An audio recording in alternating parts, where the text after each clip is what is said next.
Apologize to my brother or leave my house. Your house? Read this before asking me to leave. What is this?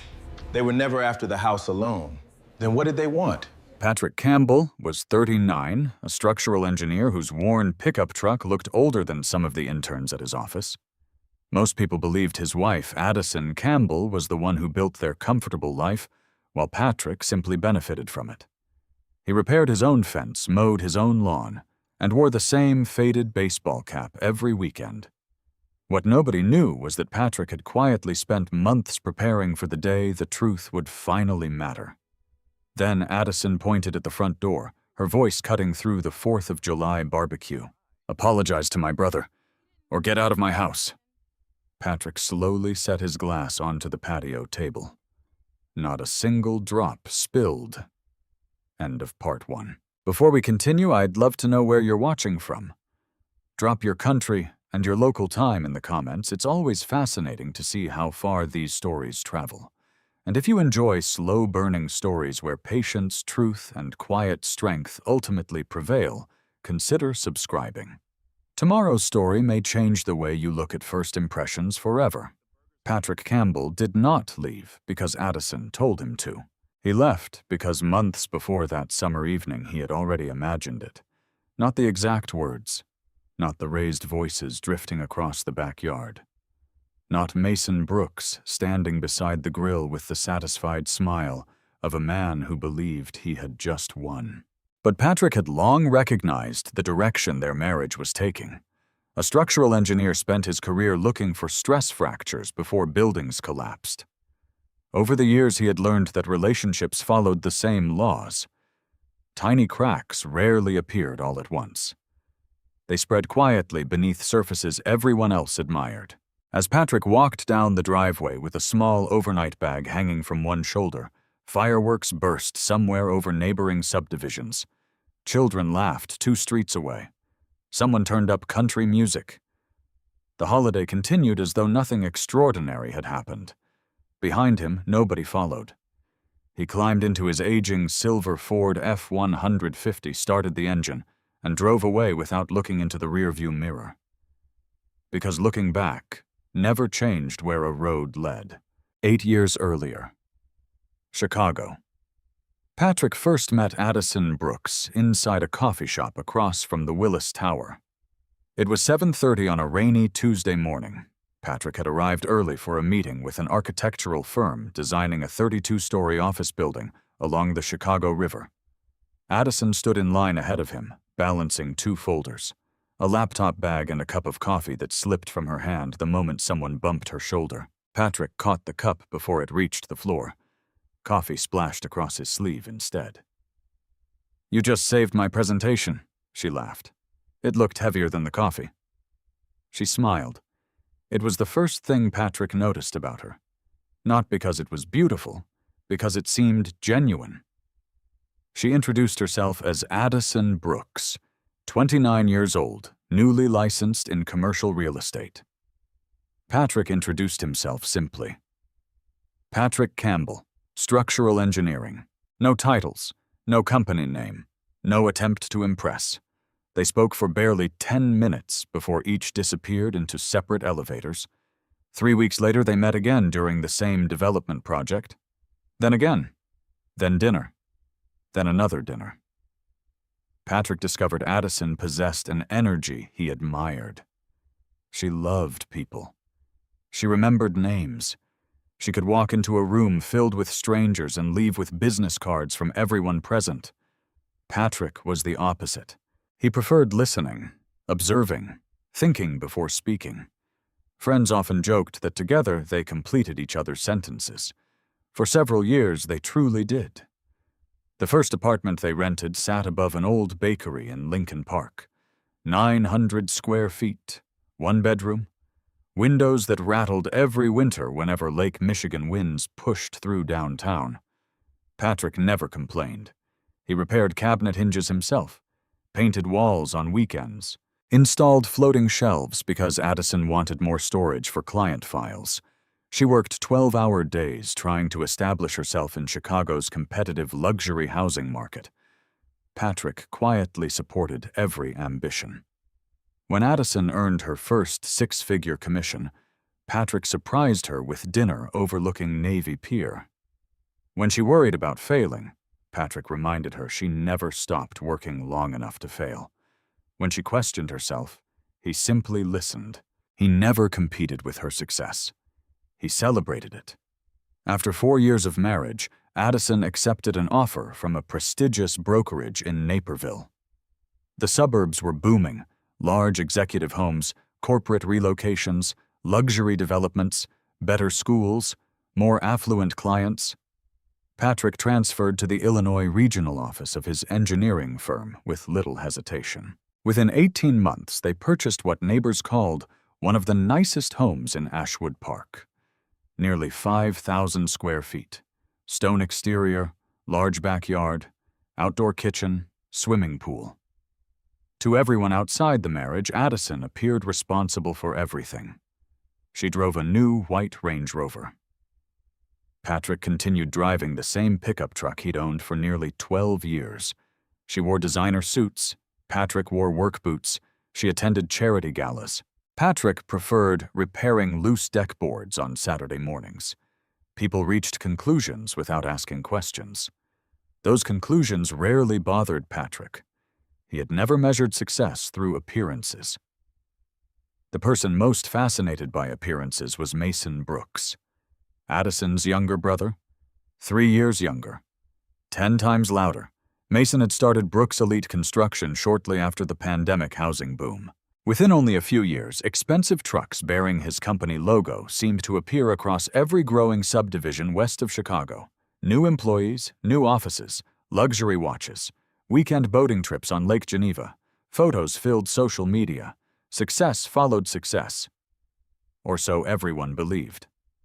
Family dinners gradually revolved around Mason's stories. He talked about million-dollar contracts, celebrity clients, commercial expansions, vacation homes in Arizona. Every story grew slightly larger each time he told it. Robert Brooks listened with unmistakable pride. His son had become exactly the kind of confident businessman he admired. Linda smiled politely and served another helping of dinner. Addison looked increasingly impressed. Patrick mostly listened, not because he was uninterested, because numbers interested him more than stories. Mason frequently described projects Patrick knew should have required larger engineering teams, permits, concrete schedules, inspection phases, load calculations. Certain timelines simply did not add up. Patrick noticed. He said nothing.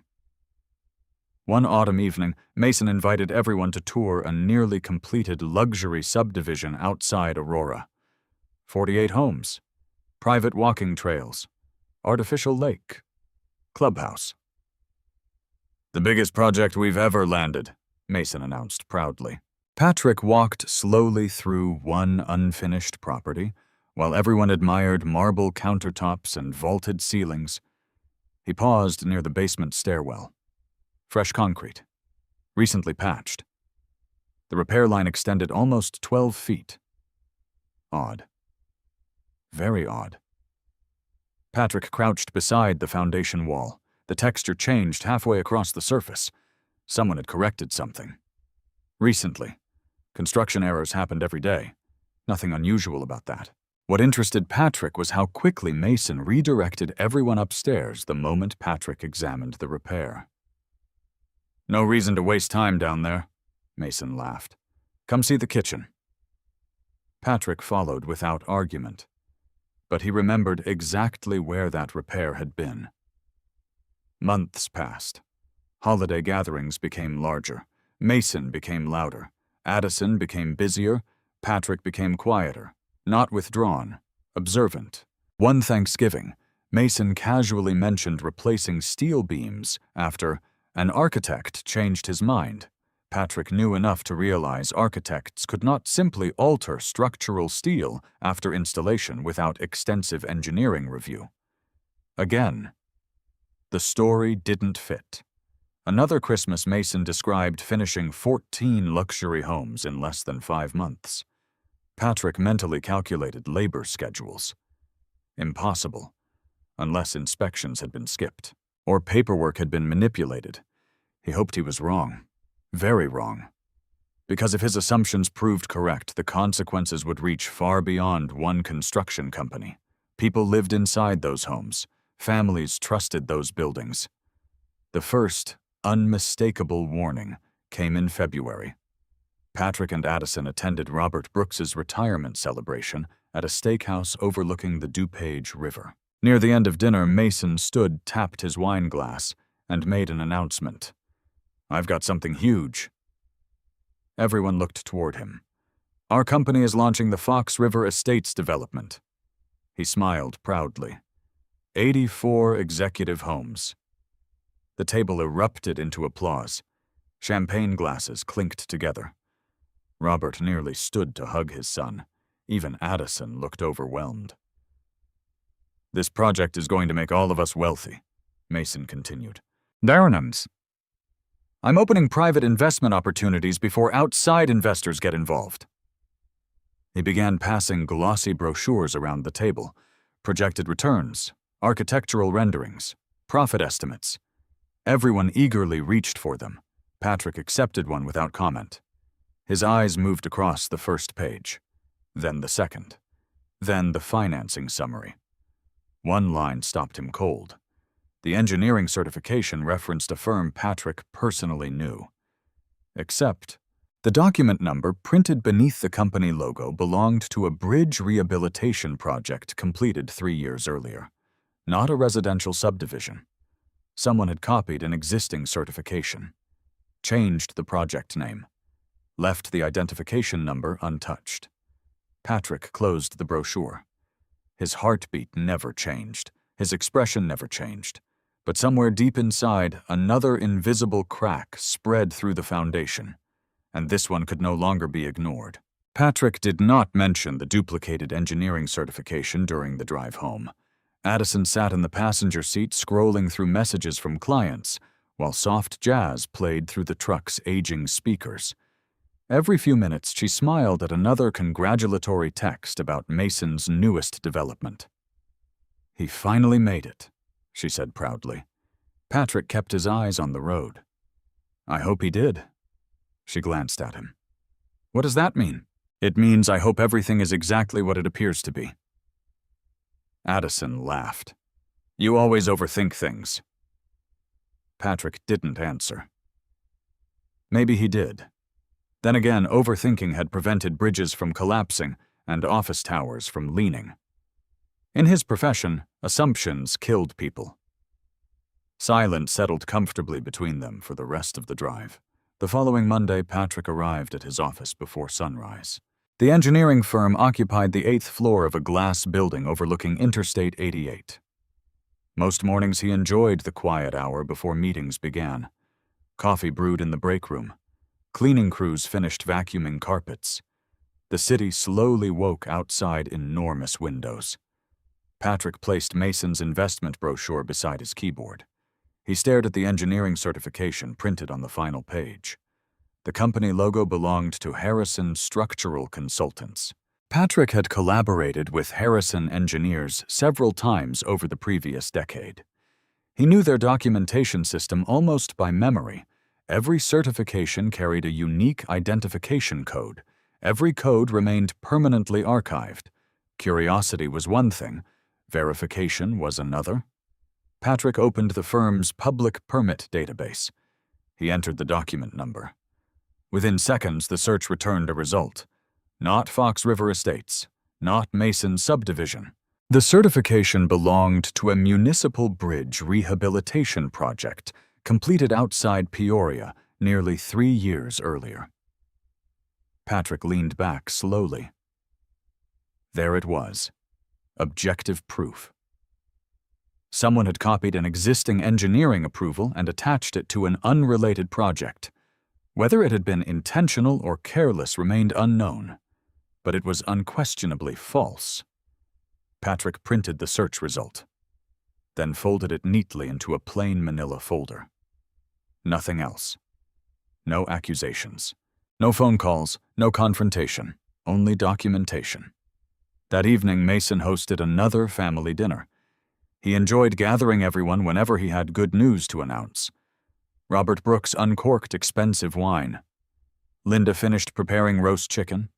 Addison helped arrange plates while Mason paced proudly around the dining room, describing future profits. Patrick mostly listened. "So," Mason announced, pointing around the table, "I'm opening the first round of private investments." Robert immediately nodded. "I'm in?" Linda smiled. "If your father trusts it, I do too." Several cousins expressed interest. Then Mason looked directly at Patrick. "What about you?" Patrick set down his fork. "I don't invest in projects I haven't reviewed." Mason grinned. "You're reviewing it." "I've reviewed the brochure."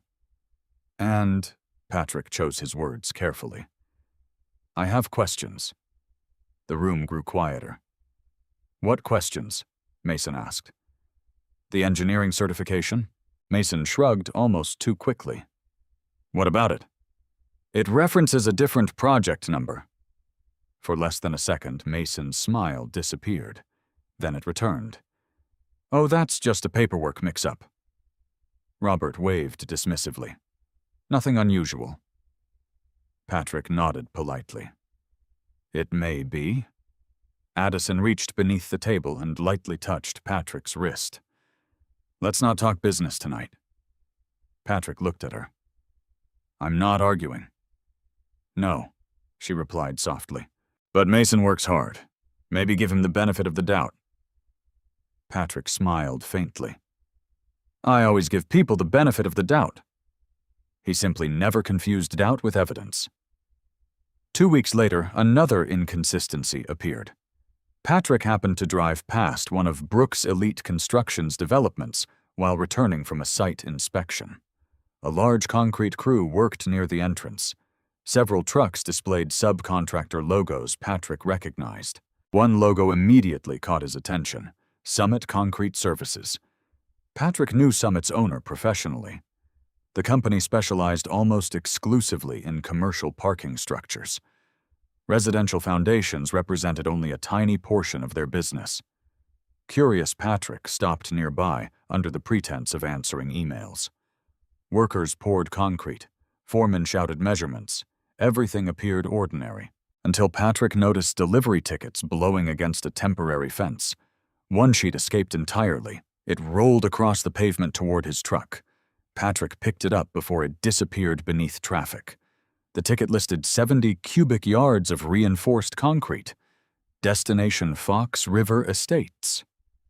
But the subcontractor name printed across the top wasn't Summit Concrete. It belonged to another supplier entirely. Different company, different invoice template, different delivery number. Someone had manually crossed out one company name with black marker. Patrick photographed the document, then returned it exactly where he found it. Again, no confrontation, only evidence. That night he began something he had never expected to need: a digital archive. Patrick purchased 2 encrypted external hard drives. One remained inside a locked safe in his home office. The second stayed inside a secure deposit box at First National Bank. Every document received identical file names: dates, times, locations, photographs, public records, permit searches, screenshots. Nothing edited, nothing enhanced. Everything preserved exactly as collected. If questions ever arose later, authenticity would matter more than volume. Patrick understood chain of evidence. He knew careless organization destroyed otherwise valuable information. He approached every document the same way he approached structural calculations: methodically, patiently, without emotion. 3 days later, Addison noticed him scanning papers after dinner. "What are you working on?" "Organizing project files." She walked closer. "For work?" "In a way." She smiled. "You've been spending a lot of time thinking about Mason." Patrick saved another PDF. "I'm thinking about paperwork. You don't trust him." Patrick considered the question. I don't know yet. She folded her arms. He's my brother. I know. He would never intentionally cheat anyone. Patrick met her eyes. I hope you're right. You don't sound convinced? I sound uncertain. There isn't much difference. Patrick remained silent. She sighed. I wish you two got along. So do I. It was true. Patrick had never wanted conflict with Mason. He simply disliked unanswered questions. One Friday afternoon, Patrick received a call from an acquaintance at DuPage County's permitting office. The man wasn't a close friend, just someone Patrick had worked with for years. During casual conversation, the official mentioned Fox River Estates. Busy project, he said. Patrick replied carefully. I've heard. They've submitted revisions 3 times already. Patrick frowned slightly. 3. Actually, maybe 4. Structural revisions, mostly foundation adjustments. Patrick stared through his office window. Interesting. Why? No reason. The official laughed. You engineers always find something interesting. After hanging up, Patrick checked the permit database again. Revision 1. Revision 2. Revision 3. Revision 4. Each occurred within 6 weeks. That was highly unusual for a subdivision of that size. Major structural revisions after construction had already begun usually meant one of 2 things. The original engineering was inadequate, or construction had not followed approved plans. Neither possibility was reassuring. The following Sunday, Mason invited Patrick to inspect the newest model home. Since you're the expert, Mason joked. Patrick accepted, not because Mason invited him, because declining would teach him nothing. They walked through unfinished hallways together. Mason talked continuously about future profits. Patrick listened. Near the rear wall, he noticed fresh drywall covering a section that had clearly been reopened. New screws, different paint texture, recently patched. What happened here? Patrick asked casually. Electrical issue. Patrick nodded. Then his eyes drifted downward. The baseboard had been removed and reinstalled. Tiny concrete dust still rested beneath the trim. Electrical repairs didn't leave concrete dust. Foundation work did. Patrick said nothing. Mason continued talking. The silence between Patrick's questions grew longer. For the first time, Mason seemed uncomfortable filling it. That evening, Patrick opened his archive again. Photographs, permit revisions, delivery tickets, engineering certification, public records. He enlarged each image individually, studied every date, every signature, every invoice number.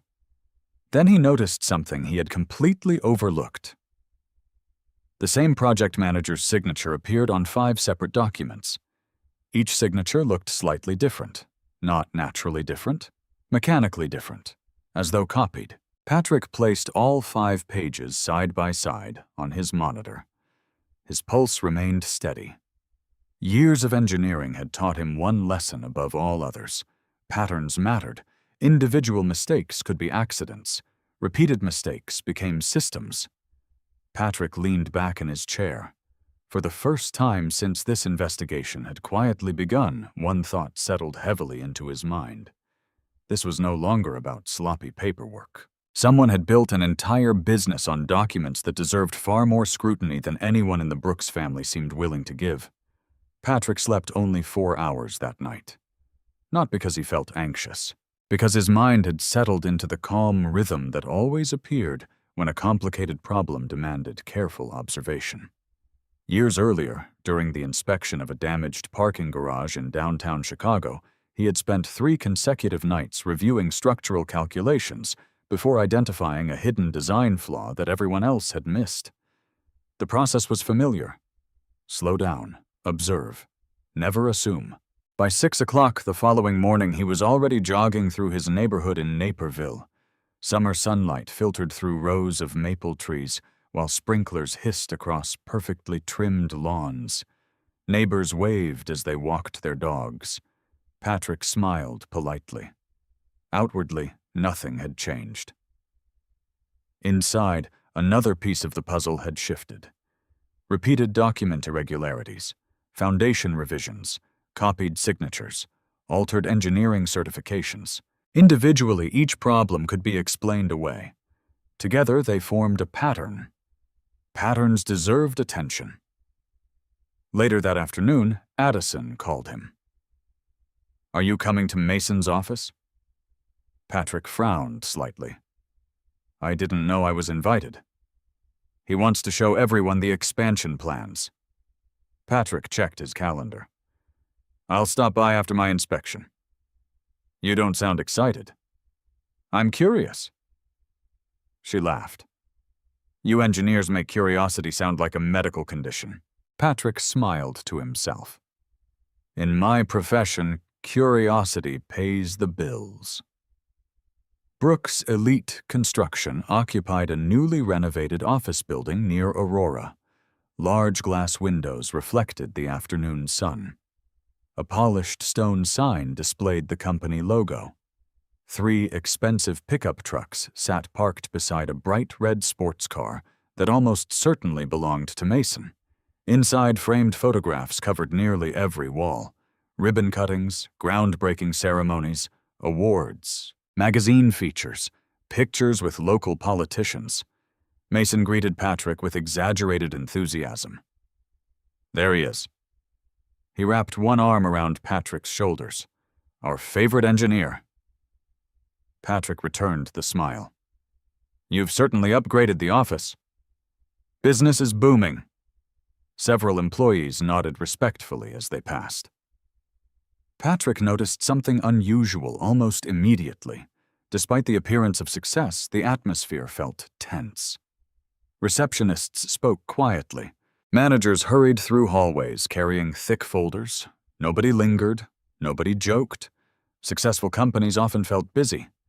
This office felt nervous. There was a difference.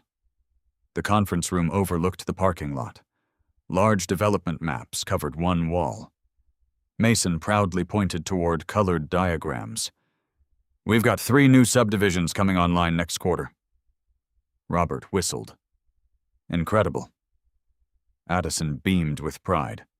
Patrick studied the maps instead. One development displayed a construction schedule.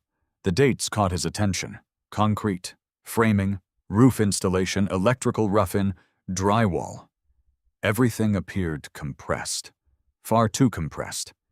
Even under perfect conditions, labor crews could not realistically maintain those timelines across 3 separate developments. Unless several inspection stages had somehow disappeared. Patrick said nothing. The meeting ended after nearly an hour. Guests slowly drifted toward the lobby. Patrick deliberately remained behind. "I need the restroom," he said casually. Mason pointed down the hallway. "Second door." Patrick disappeared around the corner. Instead of immediately entering the restroom, he paused beside an empty hallway overlooking the accounting department. One office door remained partially open. Inside, 2 employees spoke in hushed voices. Patrick never intended to eavesdrop. But one sentence stopped him. "I can't keep changing invoice dates." Another voice answered sharply. "You do what you're told." "But auditors?" "No one's auditing anything." Silence followed. Patrick quietly continued walking. He never looked toward the office again. He entered the restroom, washed his hands, counted slowly to 30, then left the building exactly as though nothing unusual had happened. He had learned long ago that people revealed more when they believed nobody was paying attention. That evening, Mason called unexpectedly. "Hey, Patrick?" "Hi." "I've been thinking." Patrick waited. "I know we've had a few disagreements. I wouldn't call them disagreements." No. "What would you call them?" "Questions." Mason laughed. "Fair enough." Another pause. "I've got a favor." Patrick leaned back in his chair. "What kind of favor?" "I need someone trustworthy to look over a retaining wall issue on one of my developments." Patrick answered without hesitation. I'd be happy to inspect it. Mason sounded relieved. Great. When? Tomorrow morning. Patrick wrote down the address. After ending the call, he sat quietly for several moments. Interesting. Very interesting. Either Mason genuinely wanted professional advice, or he wanted Patrick to see something. Patrick intended to discover which. The development stood on the edge of an expanding subdivision west of Naperville. Bulldozers moved dirt across empty lots. Concrete trucks rumbled through temporary roads. Workers carried lumber beneath the July heat. Mason met Patrick beside an unfinished retaining wall. What do you think? Patrick examined the structure carefully. The wall itself appeared adequate. Footings, drainage, reinforcement. Nothing obviously wrong. Then he noticed fresh scrape marks across one section of concrete, as though heavy equipment had recently struck it. Construction damage? Patrick asked. Mason shrugged. Probably. Patrick knelt.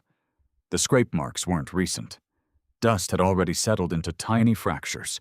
Someone had attempted cosmetic repairs. Then another detail caught his attention. A surveillance camera mounted atop a temporary light pole pointed directly toward the retaining wall. Patrick looked up. Interesting placement. Construction cameras usually monitored entrances, equipment yards, material storage, not isolated retaining walls. Unless someone expected an incident there, Patrick memorized the camera's position. Around noon, Mason invited everyone working nearby to lunch from a local barbecue restaurant. Crews gathered beneath temporary tents. Patrick remained polite, but quiet. Halfway through lunch, a laborer rushed toward Mason. Boss? What happened? The retaining wall. Everyone stood. Patrick followed with the others. A section of temporary safety fencing now lay crushed beside the wall. Fresh tire tracks crossed the dirt. Mason looked furious. What idiot drove through there? Nobody answered. Then one supervisor pointed toward Patrick's truck. It was parked closest. Every head slowly turned. Patrick looked at the fence, then at his truck. The distance between them measured nearly 40 yards. Impossible. Mason folded his arms. You sure you didn't bump it backing out? Patrick answered calmly. No. The fence wasn't like that earlier. No. So, what happened? I don't know. Several workers exchanged uncertain looks. Robert, who had arrived moments earlier to check progress, frowned deeply. This isn't good. Addison looked uncomfortable. Patrick? He met her eyes. I didn't hit the fence. Mason sighed dramatically. Nobody's accusing you. The statement itself sounded like an accusation. Patrick slowly walked toward the damaged area. Fresh tire impressions crossed loose gravel. He crouched. Measured the width visually. Construction loader tires, far too wide for his pickup. The tread pattern differed completely. He looked again toward the surveillance camera. Still recording. Patrick stood. When can we review the footage? Mason hesitated. What footage? Patrick pointed upward. The camera. Mason glanced over his shoulder. Oh. Yes. It hasn't been working. Patrick looked directly at the blinking green indicator light. Operational. Recording. His engineering work often required reviewing temporary construction surveillance after accidents. He recognized active equipment immediately. It appears operational. Mason smiled awkwardly. I'll have IT check it. Patrick nodded once. Please do. No anger. No argument. Only 4 words. Please do. Driving away from the site, Patrick's phone vibrated. A notification from his bank. He almost ignored it. Then he noticed the subject line. Business identity alert. Confused, he opened the message. A commercial credit inquiry had been submitted using his full legal name, Patrick Campbell. He frowned. He had not applied for business credit. He had not authorized any commercial financing. The inquiry listed only one additional detail: reference company Brooks Elite Construction. Patrick pulled safely onto the shoulder, read the notification again, then once more. His heartbeat remained steady. Someone had just connected his identity to a financial transaction he knew absolutely nothing about. He took a screenshot, saved the email, forwarded it to his encrypted archive. Then, without making a single phone call to Mason or Addison, he opened his contacts. One name appeared near the top: Victoria Hayes. He pressed call. Victoria Hayes answered on the second ring. Patrick. Her voice carried the calm confidence of someone who had spent 2 decades navigating courtrooms, where emotions rarely mattered as much as evidence. It's been a while. It has. What happened? Patrick pulled back onto the highway before speaking. I need legal advice. There was a brief pause. You've never called me for legal advice. I know. Are you safe? Yes. Is this about work? No. Another pause. Can you meet this afternoon? Patrick checked the dashboard clock. I can be downtown by 4. My office. I'll be there. She ended the call without asking another question. Victoria knew Patrick well enough to understand that if he requested a meeting without explanation, something significant had happened. Patrick first met Victoria Hayes 6 years earlier. A large commercial parking structure outside Joliet had developed dangerous structural cracks only months after opening. Construction companies blamed engineers. Engineers blamed subcontractors. Insurance companies blamed everyone. Patrick had served as the lead structural investigator. Victoria represented the engineering firm. During depositions, Patrick noticed something unusual. Most expert witnesses tried to sound impressive. Victoria asked only simple questions, clear, precise, impossible to misunderstand. She never interrupted, never raised her voice. When opposing counsel attempted to pressure Patrick into speculation, Victoria calmly objected. Answer only what you know. Patrick remembered appreciating that sentence. Answer only what you know. Since then, they had remained occasional professional acquaintances, not close friends, but they trusted each other. At exactly 4 o'clock, Patrick entered Victoria's office overlooking the Chicago River. Floor-to-ceiling windows framed the skyline. Bookshelves lined one wall. Family photographs occupied another. Victoria greeted him with a firm handshake. You look tired. I slept. But not much. No. She motioned toward a conference table. Tell me everything. Patrick removed a thick manila folder from his briefcase. Then another. Then a portable encrypted hard drive. Victoria raised an eyebrow. You've been busy. I organized everything chronologically. I expected nothing less. For nearly 2 hours, Patrick explained every event.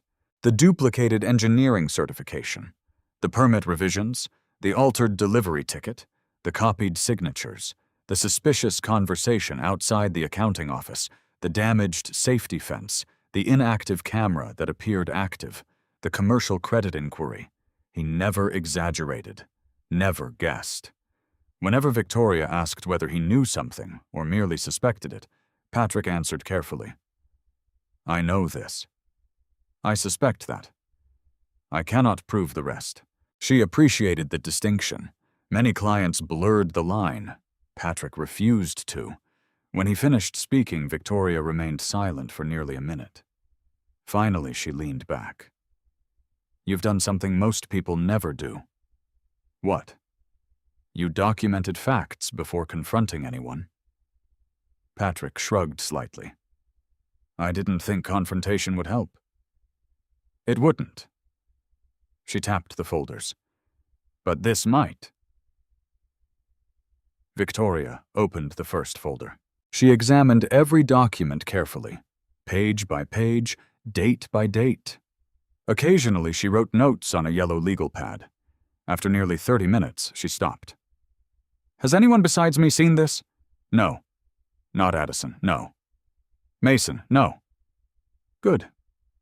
Patrick frowned slightly. Good. The moment people know they're under scrutiny, documents disappear. Patrick nodded. He had considered that possibility. I made backups. How many? 3? Victoria smiled faintly. Of course you did. One stays in a safe. Good. One in a bank deposit box.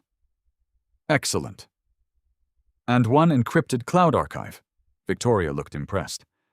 I usually have to convince clients to preserve evidence. Patrick answered quietly. I'm an engineer. I noticed.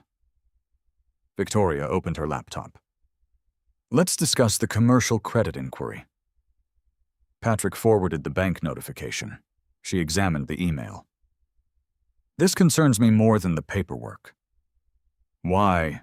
Because someone may have attempted to associate your identity with business financing. Could it be a mistake? It could. She looked directly at him. But we're no longer dealing with isolated mistakes. Patrick understood exactly what she meant. Patterns. Again. Always patterns. Victoria continued. If someone used your name without authorization, that's potentially identity fraud. Patrick remained silent. If someone connected you to future financial liability, she didn't finish the sentence. She didn't need to. Patrick understood very well. Victoria picked up another document. The duplicated engineering certification. What do you think? I think it's false. Patrick nodded. So do I. But proving it requires more than comparing document numbers. She opened another folder. We'll request certified records directly from Harrison Structural Consultants. Patrick asked, now? Not yet. Why not? Because I want them preserved before anyone receives advance warning. She paused. I don't know whether Brooks Elite Construction knowingly submitted false documents. Patrick appreciated that wording. Knowingly. Facts first. Intent later. As evening approached, Victoria walked toward the office window. Traffic moved slowly along Wacker Drive below. Patrick. Yes. There's something I need you to understand. He waited.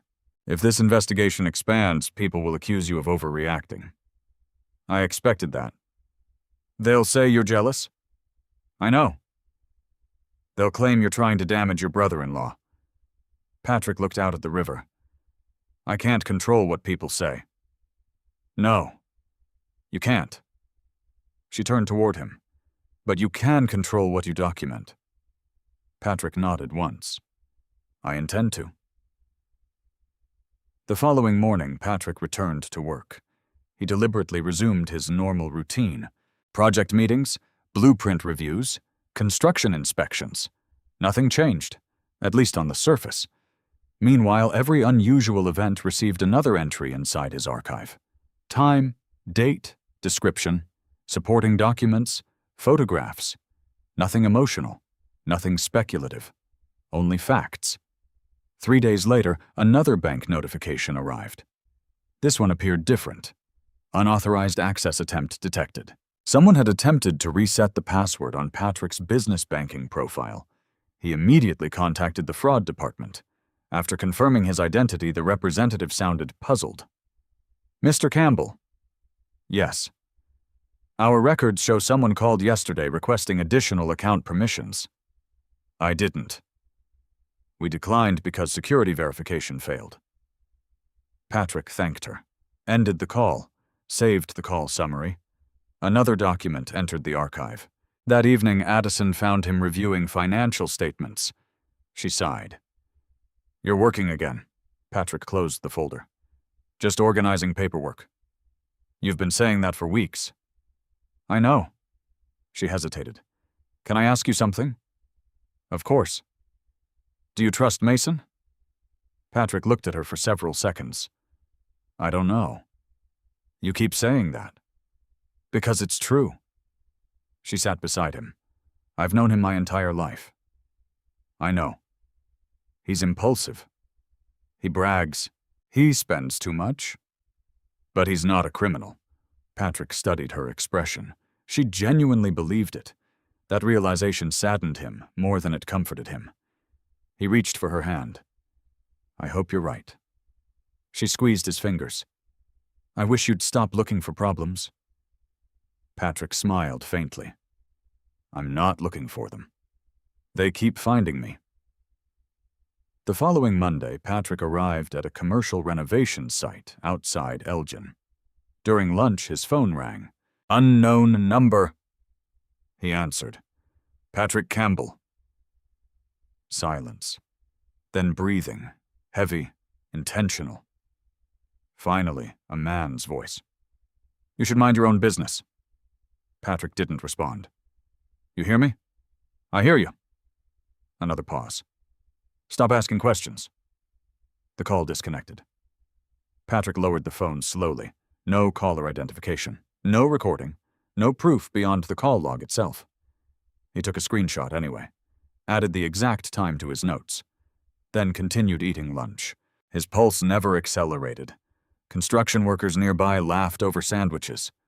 Concrete pumps continued operating. Life moved forward. Yet someone now knew he was asking questions. That evening, Victoria called. I've got something. Patrick listened. I quietly checked public corporate filings. And there are at least 7 limited liability companies connected to Brooks Elite Construction. 7. Possibly more. Patrick frowned. Mason only mentioned 1. Victoria's voice became more serious. Some companies own equipment. Some own land. Some exist only on paper. Patrick stared at the notebook lying open before him. What does that mean? It means we're probably not looking at bookkeeping mistakes anymore. She hesitated. I think someone has built a very complicated financial structure. Patrick asked the question that had slowly formed in his mind over the past several weeks. Could it be money laundering? Victoria answered carefully. I don't know. But I know someone who does. Who? A financial crimes investigator. Patrick recognized the importance immediately. What kind of investigator? The kind who follows money instead of people. She paused before saying the name. Grant Sullivan. Patrick wrote it down. For the first time since this quiet investigation had begun, he realized the evidence had grown beyond engineering. Concrete cracks, forged signatures, permit revisions, false certifications, unauthorized financial activity, anonymous threats. Each piece pointed in a different direction. Yet somehow, they all appeared connected by the same invisible foundation. And Patrick intended to discover exactly who had built it. Patrick had heard the name Grant Sullivan before. Not through social circles, not through family. His reputation traveled through engineers, attorneys, forensic accountants, and insurance investigators. Whenever complex financial records disappeared behind layers of corporations and shell companies, Grant Sullivan had a reputation for finding the people who truly controlled the money. Patrick had never expected to need someone like him. Yet here he was. Victoria arranged the meeting for Wednesday morning. Grant's office occupied the 4th floor of an unremarkable brick building in downtown Chicago. There was no polished marble lobby, no oversized company logo, and no expensive artwork decorating the walls.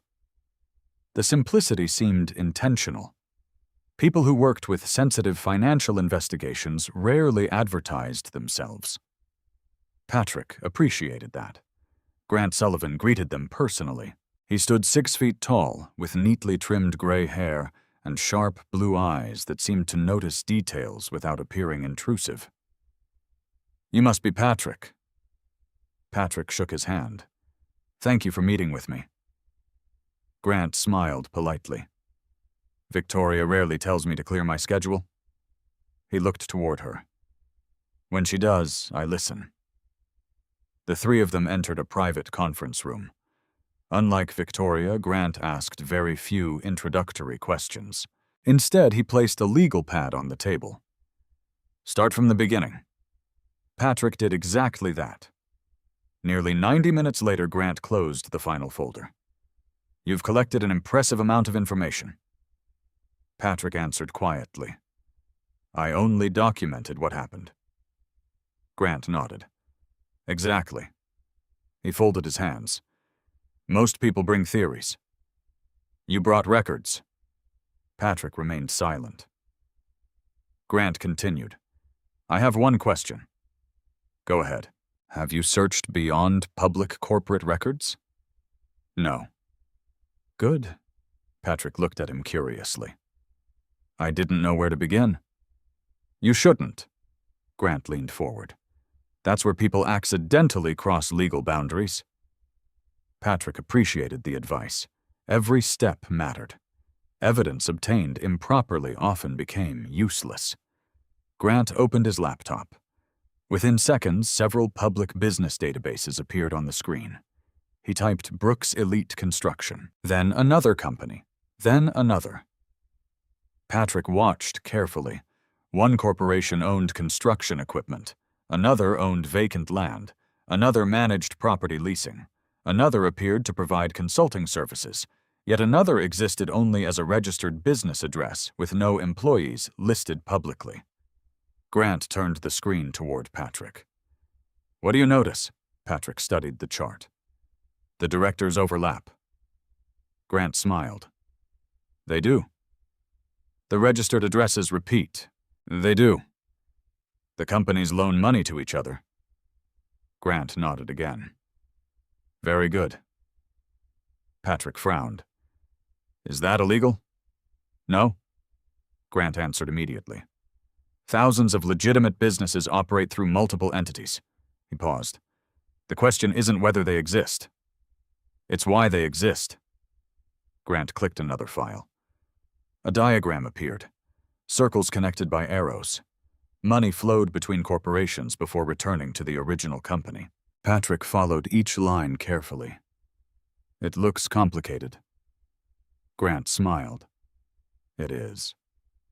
Intentionally. Usually. Patrick looked again.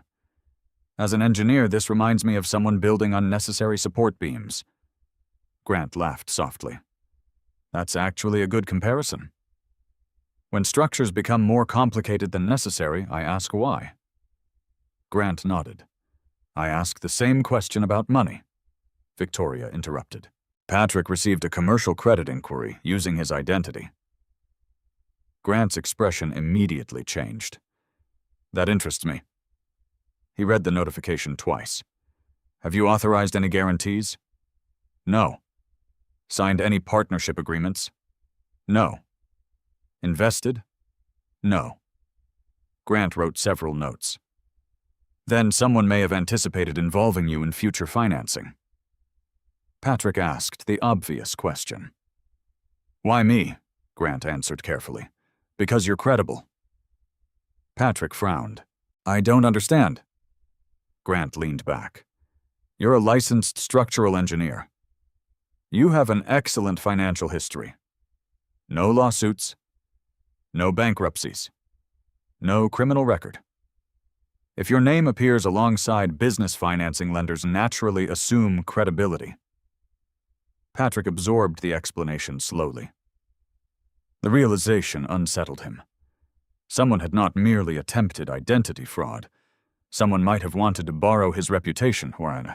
Grant spent another hour examining Patrick's archive. Eventually, he stopped at the copied engineering signatures. Who noticed these? I did. How? Patrick enlarged the files. The signatures repeat identical pressure marks. Grant looked surprised. You saw that? Patrick nodded. They're not naturally written. Grant smiled. I've worked with forensic document examiners who miss details like this. Patrick shrugged.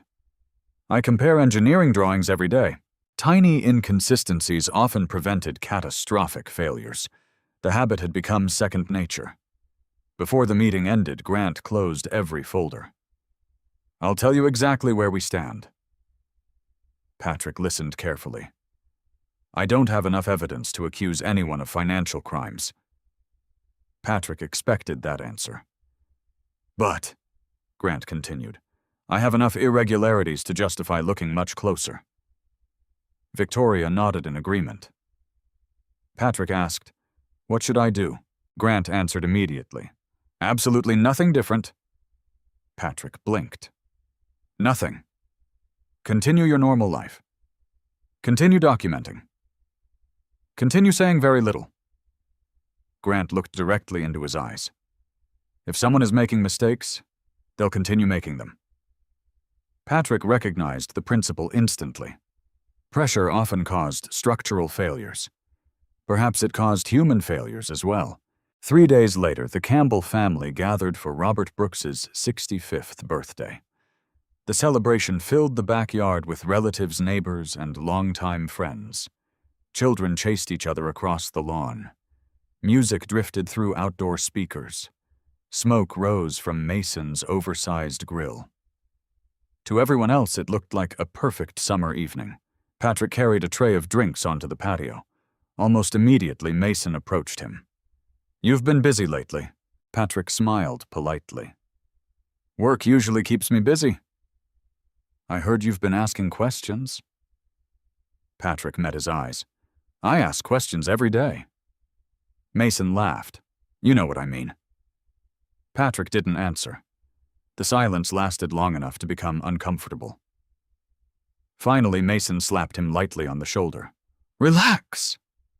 We're family. Patrick watched him walk away. Family. The word sounded different now. Later that evening, Robert joined Patrick near the edge of the yard. You and Mason okay? Patrick looked toward the barbecue. We've never had any serious problems. Robert sighed. He says you don't trust him. Patrick chose his response carefully. I don't know enough to trust or distrust anyone. Robert looked confused. That sounds complicated. It isn't. I simply prefer facts. Robert nodded slowly. You've always been like that. Patrick smiled faintly. My profession encourages it. Robert placed one hand on Patrick's shoulder. Mason sometimes talks before he thinks. I know. But he's a good man. Patrick looked at the older man. Robert genuinely believed those words. Patrick wondered whether belief alone could blind someone to obvious warning signs. He hoped not. As dusk settled across the neighborhood, Patrick wandered toward the front driveway to take a phone call from a project manager. While speaking, he noticed an unfamiliar black SUV parked across the street. The engine remained running. Darkly tinted windows concealed the occupants. Patrick finished his conversation. When he looked again, the SUV remained exactly where it had been. 5 minutes passed. Still there. 10 minutes. Still there. Then Mason walked outside, carrying a garbage bag. The SUV slowly pulled away. Patrick watched until it disappeared around the corner. Perhaps it meant nothing. Perhaps it meant everything. He recorded the license plate from memory before entering the house again. The following Monday, Grant called. I checked the plate. Patrick stopped walking. And it belongs to a rental company. Can you identify the driver? Not without additional legal process. Patrick nodded. So we wait. For now. Grant hesitated. There is something else. Patrick sensed the change in his voice. What? I reviewed property ownership records connected to the Campbell Property Trust. Patrick frowned. My trust? Yes. Grant paused. Who told you about the trust? My grandfather's attorney. Benjamin Foster. Correct. Grant became quiet. Interesting. What is... The trust has received 3 anonymous information requests during the past month. Patrick's expression hardened. Information requests? Someone has been asking who ultimately controls the trust. Patrick understood immediately. Very few people knew the house legally belonged to the Campbell Property Trust. Even Addison believed they had purchased it together years earlier. Grant continued. The requests were denied. But someone is trying very hard to discover who owns your assets. Patrick slowly closed his notebook. For weeks, he believed he had been quietly investigating Mason. Now another possibility emerged. Perhaps someone had been quietly investigating him at exactly the same time. Patrick barely slept that night. Not because he feared what Grant had discovered, because one question refused to leave his mind. Why would anyone investigate the Campbell Property Trust? Very few people even knew it existed. His late grandfather had established the trust years before Patrick inherited control. Benjamin Foster had always insisted that privacy protected families from unnecessary attention. At the time, Patrick assumed the attorney was simply cautious. Now he wondered whether Benjamin had anticipated something very different. The next morning, Patrick drove to Benjamin Foster's law office. Unlike Victoria's modern downtown practice, Benjamin's office occupied a restored 19th-century brick building in Naperville. Dark oak shelves stretched from floor to ceiling. Leather-bound legal volumes filled every wall. The office smelled faintly of polished wood and old paper. Benjamin stood as Patrick entered. "Good morning." Patrick shook his hand. "I appreciate you seeing me without an appointment." Benjamin smiled. "You've never asked for anything unnecessary." They sat across from one another. Patrick placed a notebook on the desk. "I have several questions." Benjamin immediately noticed Patrick's serious expression. "Something has happened." Patrick nodded. "Someone has been trying to identify the beneficiary of the Campbell Property Trust." Benjamin's smile disappeared. "Who told you?" "Grant Sullivan." Benjamin slowly removed his glasses. "I was hoping you would never need to know that." Patrick frowned. "Know what?" Benjamin remained silent for several moments. Finally, he spoke. "The trust has attracted attention before." Patrick stared at him. "Before?" Benjamin nodded. "Twice." Patrick leaned forward. "When?" "The first inquiry arrived about 18 months ago." "I never heard about it." "I intentionally kept it from you." "Why?" "Because anonymous requests happen." Benjamin folded his hands. "Most disappear." Patrick listened carefully. "The second request came approximately 6 months later." "And now there have been 3 more." Benjamin nodded. "Correct." Patrick asked quietly, "Who made them?" "I don't know." "They were submitted through different law firms." "Different investigators." "No names." Patrick thought carefully. Someone had been searching for the trust long before he began questioning Mason. That changed everything. Benjamin unlocked a small filing cabinet. He removed a thick folder labeled simply Campbell Property Trust. Patrick had seen the folder before during estate planning meetings, never in this level of detail. Benjamin carefully opened it. "The trust owns your residence." Patrick nodded. "I know." "It also owns the adjacent undeveloped parcel." Patrick looked surprised.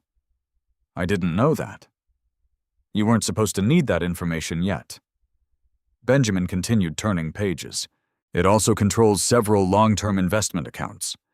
Patrick remained silent. He had deliberately avoided becoming involved in family wealth. His engineering career had always provided everything he needed. Benjamin smiled gently. "Your grandfather believed independence builds character." Patrick smiled faintly. "He said that often." He meant it. Benjamin reached the final section. "I need to ask something." Patrick waited. "Has anyone recently encouraged you to personally guarantee loans?" Patrick immediately remembered the commercial credit inquiry. "No." "But someone attempted to use my identity." Benjamin nodded slowly. "I was afraid of that." Patrick looked directly at him. "Afraid," Benjamin sighed.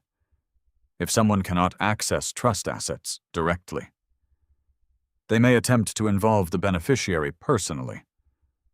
Patrick understood. Indirect access. The realization disturbed him more than outright theft. Someone appeared willing to construct a legal path toward his assets without his knowledge. Benjamin closed the file. I recommend one precaution. What? Don't sign anything. Patrick smiled slightly. I rarely do. Benjamin returned the smile. I mean anything. No loan documents. No partnership agreements. No investment paperwork. Nothing. Patrick nodded once. You have my word. Later that afternoon, Patrick returned to his engineering office. His assistant handed him a large overnight envelope. No return address. Patrick examined it carefully. The package had been delivered by courier. Inside, he found only a single document. A printed copy of one page from Brooks Elite Construction's financial statements. No note, no explanation, no signature. Only one line had been highlighted in yellow. Professional consulting fees. Amount $842,000. Patrick frowned. The company listed no consulting division, no engineering partner, no explanation. The payment recipient had been blacked out with permanent marker. Someone wanted him to see the expense, but not the recipient. Interesting. He immediately scanned the page. Created digital copies. Placed the original inside an evidence sleeve. Then called Victoria. Within an hour, Victoria and Grant joined him. Grant examined the document first. Courier records, Patrick nodded. My receptionist signed for it. Victoria asked. Fingerprints. Grant shook his head. Probably wiped. Patrick looked at the highlighted line. Why send only this page? Grant answered almost immediately. Because someone inside the company wants to talk. Victoria agreed. They're scared. Patrick considered the possibility. An employee, an accountant, someone watching events unfold from the inside. Grant continued. Anonymous whistleblowers rarely start with complete evidence. They begin with hints. They're testing whether investigators pay attention. Patrick quietly nodded. I'll pay attention. Grant photographed the page, then enlarged the highlighted section. Notice the accounting code. Patrick looked carefully. The expense classification didn't match consulting services. Instead, it resembled miscellaneous project costs. It was reclassified, Patrick said quietly. Grant smiled. Exactly. Victoria looked between them. What does that mean? Patrick answered. The payment originally belonged somewhere else. Grant nodded. Someone moved it.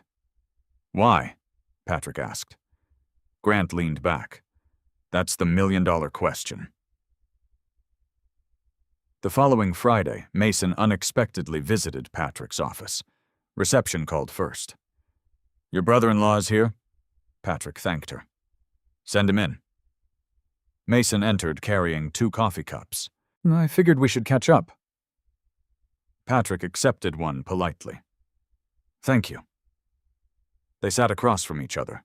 Mason glanced around the office. I always forget how simple engineers live. Patrick smiled. I like simple. Mason laughed. You really do. Several seconds passed. Finally, Mason spoke. I've been thinking. About our families. Patrick remained quiet. We've had misunderstandings. Patrick answered carefully. I don't remember arguing. No, but things have felt different. Patrick watched him closely. Mason's confidence appeared slightly forced. For the first time, Patrick noticed small signs of fatigue beneath his eyes. Sleepless nights, stress, pressure. Interesting. Mason reached into his briefcase. I actually came because I need advice. Patrick waited. Mason placed several architectural renderings on the desk.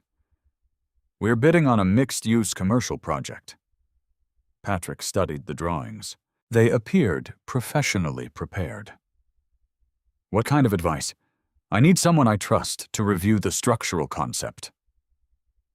Patrick slowly turned another page. I thought your engineering consultant handled that. They're overloaded. Patrick didn't answer immediately. Something felt wrong, very wrong. The proposed agreement attached to the drawings caught his attention. Reviewer authorization form. Patrick quietly read the first paragraph. Then the second. Halfway down the page, one sentence stopped him. Professional review consultant assumes shared responsibility for structural compliance. Patrick looked up. You want me to sign this? Mason smiled. Just a formality. Patrick calmly slid the document back across the desk. I can't. Why not? I haven't reviewed the engineering calculations. You will? Eventually. Patrick shook his head. I don't sign responsibility before performing work. Mason laughed nervously. You're too careful, Patrick answered with complete sincerity. Yes, I am. The room became silent. For several long seconds, neither man spoke. Finally, Mason gathered the papers. No problem. We'll figure something else out. Patrick nodded politely. I'm sure you will. After Mason left, Patrick remained seated. He replayed the conversation carefully. Grant had warned him. Benjamin had warned him. Do not sign anything. Now, within 48 hours of both warnings, Mason had arrived carrying documents transferring legal responsibility. Coincidence. Patrick no longer believed in coincidences. He immediately scanned every page before placing them into his archive. Minutes later, Grant called.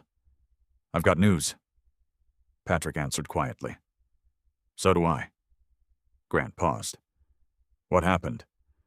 Mason just asked me to sign engineering responsibility forms. Silence filled the line. Finally, Grant spoke. Patrick, don't sign a single page. Patrick looked toward the closed office door. I already refused. Grant exhaled slowly. Good. Because I think we just discovered exactly how someone intended to connect your name to Brooks Elite Construction. Grant arrived at Patrick's office less than an hour later. He carried only a slim leather portfolio. No briefcase, no laptop bag. Patrick had begun to notice that Grant traveled lightly. The investigator seemed to believe that information weighed more than paper. Victoria joined them 10 minutes afterward. The three gathered inside Patrick's conference room.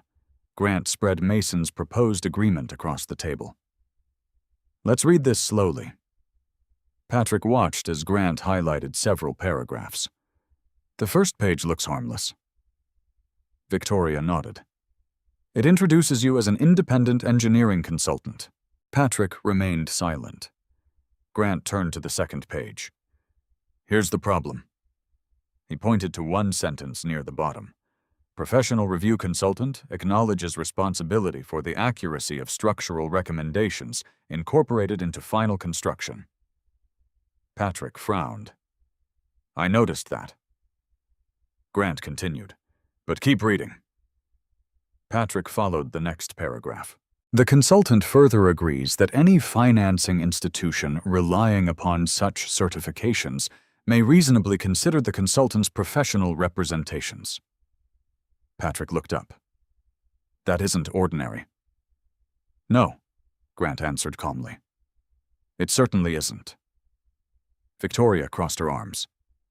If Patrick signed this, Grant finished the thought. His professional license and reputation could become part of future financing packages. Patrick understood immediately. The engineering review itself was almost irrelevant. His credibility was the valuable asset. Grant opened his portfolio. I brought examples. He placed 3 unrelated consulting agreements beside Mason's document. Patrick compared them carefully. The differences became obvious. Standard engineering contracts limited responsibility. Mason's version expanded it, significantly. Patrick looked toward Grant. This wasn't drafted by a typical engineering attorney. I agree. It reads more like financing language, Victoria nodded, as if someone combined legal clauses from several different contracts. Patrick quietly organized the pages. Someone had invested considerable effort creating a document most engineers would probably skim before signing. Patrick was grateful for a lifetime spent reading technical language line by line. Grant folded his hands. I want to ask one uncomfortable question. Patrick nodded. Go ahead. If Mason knew exactly what this document accomplished, Grant paused. Then he intentionally attempted to connect you to his business. Patrick finished the sentence himself. If he didn't know, then someone else prepared everything. Victoria looked between them. Either possibility concerns me. Patrick agreed. One possibility involved deception. The other suggested Mason himself might be manipulated. Neither explanation offered comfort. Later that afternoon, Patrick returned to his normal inspection schedule. A municipal parking structure required a routine safety evaluation. He spent 4 hours examining concrete joints, expansion bearings, drainage systems, and support columns. The work steadied his thoughts. Steel, concrete, load calculations. Those things behaved according to physical laws. People rarely did. As he completed the inspection, his phone vibrated. Addison. Hi. Are you working late again? A little. She hesitated. Mason stopped by the house. Patrick waited. He seemed upset. What did he say? He asked why you refused to help him. Patrick chose his words carefully. I wasn't comfortable signing paperwork I hadn't reviewed. Silence. Then Addison sighed. He said you embarrassed him. Patrick looked across the parking structure. I didn't intend to. I know. But he's angry. Patrick answered quietly. I can't control that. That evening, Patrick arrived home shortly before sunset. Addison sat on the back patio overlooking the yard. 2 glasses of iced tea rested on the table. She handed him one. I miss when things were simple. Patrick sat beside her. So do I. She looked toward the flower garden. Can I ask something? Always. Are you hiding something from me? Patrick felt the question settle heavily between them. He never lied. He had promised himself that years ago. But neither could he compromise an active investigation without evidence. I'm trying to understand several things. She looked directly into his eyes. About Mason? Partly. About us? Patrick reached across the table and gently held her hand. Never about us. She smiled weakly. I want to believe that. Patrick squeezed her hand. You can. For several minutes, they simply watched the evening light fade across the yard. Patrick wished life could remain suspended inside moments like this. Quiet, honest, simple. Instead, facts continued pulling him toward uncomfortable truths. The following morning, Benjamin Foster called unexpectedly. Patrick? Good morning. I've been reviewing historical trust correspondence. Patrick immediately sensed something important. What did you find? One of the anonymous inquiries from last year contained a mistake. Patrick frowned. What kind of mistake? Benjamin answered carefully. The sender referenced your house by its street address. So, the trust never uses the street address. Patrick understood immediately. Only someone already familiar with the property would identify it that way. Benjamin continued. That suggests whoever submitted the inquiry already knew exactly which property belonged to the trust. Patrick's thoughts raced. Someone had not been searching blindly. They had been confirming information very different. Patrick forwarded Benjamin's observations to Grant. Within 30 minutes, Grant called back. This changes the timeline. How? I originally believed someone discovered your trust while investigating financial opportunities. And now, I think someone learned about your property first, then began searching for the owner. Patrick stared through his office window.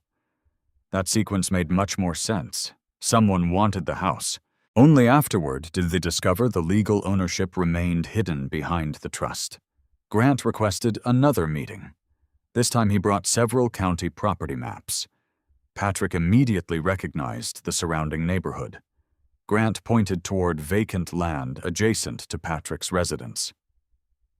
You knew the trust owned this parcel. I learned yesterday. Grant nodded. Look farther out. Patrick studied the map. Several nearby properties had changed ownership during the previous 3 years. One belonged to an investment company, another to a development partnership, another to a holding corporation. Grant circled each one. Notice anything? Patrick examined the ownership records. They all purchased land around us. Exactly. Grant slid another document across the table. Future redevelopment corridor proposal. Patrick frowned. I've never seen this. It hasn't been publicly announced. Victoria looked surprised. Where did you get it? Grant smiled faintly. I have sources. Patrick continued reading. A proposed mixed-use commercial district would dramatically increase surrounding land values. Road expansions, retail centers, luxury residential developments, public infrastructure. Everything surrounded one area, his neighborhood. Patrick slowly looked up. The house. Grant nodded. The location may be worth considerably more than anyone realized. Victoria quietly added, especially if someone wanted to assemble every surrounding parcel. Patrick's thoughts connected another piece of the puzzle. If they couldn't purchase mine, Grant finished the sentence, they'd need to discover who controlled it. For the first time, Patrick considered a possibility completely unrelated to family conflict. What if Mason's construction business was only one part of something much larger: real estate, development, financing, corporate entities, anonymous trust inquiries, professional guarantees? The pattern continued expanding. Each answer revealed another question. 2 days later, Patrick received another anonymous delivery. This package contained no financial statements. Instead, it held a single color photograph. Taken from across the street, his own house. The image had clearly been captured only days earlier. Someone had circled the front porch with a red marker. On the back, only 6 typed words appeared. You already own the missing piece. Patrick studied the photograph without speaking. His pulse remained steady, his breathing unchanged. He carefully placed the picture inside a protective evidence sleeve. Then he reached for his phone. Grant answered immediately. I was expecting your call. Patrick looked once more at the photograph of his home. I think whoever has been watching the trust. He paused. Descent has finally decided to let me know they're watching me. Grant arrived at Patrick's house before sunrise the following morning. The neighborhood remained unusually quiet. Only a few joggers moved along the sidewalks while sprinklers watered carefully maintained lawns. Grant parked a block away instead of directly in front of the house. Patrick noticed immediately. You didn't want anyone connecting your vehicle with mine? Grant smiled. You notice everything. Patrick simply nodded. Observation had become habit long before this investigation began. The 2 men walked slowly around the property. Grant examined the front sidewalk, neighboring driveways, utility poles, and nearby intersections without saying much. Finally, he stopped near the mailbox. Someone photographed this house from across the street. Patrick looked toward the opposite curb. There. Grant followed his gaze. The angle perfectly matched the anonymous photograph. He crossed the road and stood exactly where the photographer would have been. The porch fills the frame. Patrick joined him. Grant slowly rotated. Interesting. What? The photographer wasn't hiding. Patrick frowned. They stood in plain sight. Exactly. Grant looked toward the surrounding homes. They wanted to be seen if someone happened to notice. Patrick considered the possibility. So the message wasn't only the photograph. Grant nodded. The act of taking it may have been intentional. Grant spent another 15 minutes inspecting the area. Eventually, he pointed toward a decorative streetlight. Security camera. Patrick looked carefully. A small neighborhood surveillance camera faced the intersection. I never noticed it. Grant smiled. Most people don't. He immediately contacted the homeowners association. Within an hour, permission had been requested to preserve the recording before automatic deletion. Patrick appreciated Grant's speed. Evidence often disappeared because people waited too long. Meanwhile, Patrick drove to his engineering office. His day appeared perfectly ordinary. Project meetings, structural calculations, inspection reports, telephone calls, no emergencies, no surprises. Just before lunch, his receptionist informed him that a woman wished to speak with him. Does she have an appointment? No. Name? She wouldn't give one. Patrick hesitated. Send her in. The woman entered cautiously. She appeared to be in her early 50s. Professional clothing, nervous posture. She carried no purse, only a plain manila envelope. I'm sorry for arriving unannounced. Patrick gestured toward the chair. Please. She remained standing. I can't stay. Without another word, she placed the envelope on his desk. Patrick looked at it. Who are you? She shook her head. You shouldn't know. Does this involve Brooks Elite Construction? The woman's expression changed instantly. Fear. Real fear. She whispered, Be careful who you trust. Then she turned and walked away before Patrick could ask another question. Patrick did not immediately open the envelope. Instead, he stepped into the hallway. His receptionist looked confused. Did she leave? Yes. Did she sign the visitor log? No. Patrick thanked her. He checked the parking lot through the office window. The woman entered a taxi already waiting outside. Within seconds, it disappeared into traffic. Interesting. Very organized. Patrick photographed the unopened envelope, recorded the time, noted the visitor's description while his memory remained fresh. Only then did he carefully open it. Inside lay 24 photocopied invoices. Each appeared ordinary: concrete deliveries, steel purchases, equipment rentals, payroll summaries. Nothing immediately alarming. Then Patrick noticed handwritten project numbers in the corners. The same invoice appeared assigned to different construction sites. Again, and again, and again. He slowly aligned two copies beside one another. Identical invoice, different project, different accounting code, different payment authorization. Patrick immediately called Grant. Grant arrived 45 minutes later. Victoria joined by video conference. Grant carefully reviewed every page. His expression remained calm. Finally, he separated 3 invoices. Look here. Patrick leaned closer. The supplier invoice numbers matched perfectly. So, Grant placed corresponding payment records beside them. The supplier appears to have been paid once. Patrick understood. But Brooks Elite build multiple projects. Grant nodded. If authentic, Victoria completed the sentence. Someone may have charged the same material expense repeatedly. Patrick quietly organized the documents. He refused to assume guilt, but mathematics rarely lied. One invoice could not honestly become 3 separate project expenses. Grant leaned back. This whistleblower has become much bolder, Patrick agreed. The first package showed one accounting line. The second package reveals an entire pattern. Victoria added, They're escalating. Patrick asked, why now? Grant considered the question. Because whoever is helping us believes time is running out. That afternoon, Grant received a call. He listened silently for nearly 2 minutes, then ended the conversation. The homeowners association found the camera footage. Patrick waited. Someone photographed your house. Grant opened his tablet. A still image appeared. The photographer wore sunglasses and a baseball cap.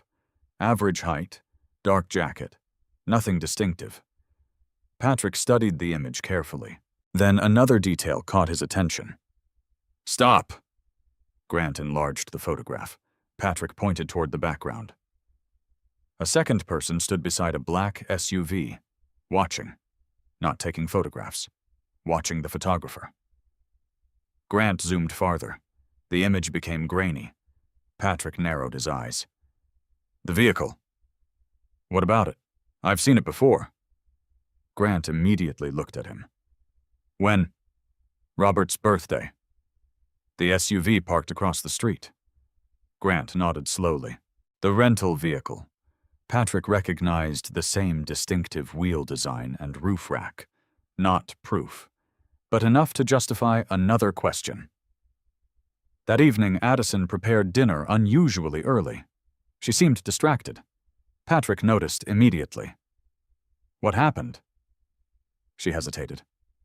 "I had lunch with Mom." Patrick quietly waited. "She said Mason has been under enormous pressure." Patrick did not respond. "He apparently borrowed a lot of money for several development projects." Patrick looked towards his plate. "I didn't know." "Neither did I." Addison sighed. "She thinks everyone has misunderstood him." Patrick finally spoke. "I hope that's true." Addison looked surprised. "You mean that? Of course." Patrick met her eyes. "I don't want Mason to be guilty of anything." That statement was entirely honest. Evidence existed. Conclusions did not. Not yet. Later that night, Patrick received another message from Grant. No phone call. Only a single text. "Check public redevelopment filings tomorrow morning." Patrick wondered why. The next day, he did exactly that. Among hundreds of routine municipal notices, one newly filed application immediately attracted his attention. Applicant Lakeshore Urban Redevelopment Partners. Purpose acquisition of contiguous residential properties for commercial redevelopment. Patrick opened the attached map. His pulse remained steady, but his thoughts accelerated. The highlighted acquisition zone surrounded his neighborhood. Nearly every property had already been marked as acquired or under negotiation. Only one parcel remained colored differently. His own. Or more precisely, the residence legally owned by the Campbell Property Trust. At the bottom of the filing, another detail appeared. Development consultant Brooks Elite Construction. Patrick stared at the page. Construction. Land assembly. Anonymous trust inquiries. Financing documents. Repeated invoice irregularities. For the first time, separate pieces no longer resembled isolated incidents. They formed the outline of a coordinated strategy. Someone needed his property. Someone needed his professional credibility. And someone had apparently spent months attempting to obtain both without revealing the full plan. Patrick saved the filing into his encrypted archive. Then he noticed one final attachment that had been uploaded only minutes earlier. A revised redevelopment schedule. The first public hearing would occur in exactly 12 days. Grant had been right. Whoever was operating behind the scenes was running out of time, which meant they were likely to become far more dangerous before everything was over. Patrick stared at the redevelopment schedule long after everyone else in the office had gone home. 12 days. That deadline explained the sudden acceleration, the anonymous warnings, the pressure to sign documents, the repeated inquiries about the Campbell Property Trust, even the photograph of his house. Someone had stopped being patient. Patrick closed his laptop. Instead of feeling anxious, he felt unusually calm. Deadlines forced people into mistakes. He intended to let those mistakes reveal themselves. The following morning, Patrick met Grant and Victoria at Grant's office. Unlike Victoria's polished legal practice, Grant's workspace resembled a command center. Large maps covered one wall. Another displayed timelines connected with colored strings and handwritten notes. Every document occupied a precise location. Grant pointed toward the newest section. I updated our timeline. Patrick studied it carefully. 18 months ago. First anonymous inquiry about the trust. 1 year ago. Property acquisition surrounding Patrick's neighborhood accelerated. 7 months ago. Brooks Elite Construction expanded into redevelopment consulting. 5 months ago. Repeated engineering permit revisions. 3 months ago. Duplicate invoices increased dramatically. Present day. Attempts to involve Patrick personally. Victoria quietly observed the sequence. When arranged this way, Patrick finished her thought. It doesn't look random. Grant nodded. It looks planned. Grant placed another folder onto the table. I requested public procurement records. Patrick opened the file.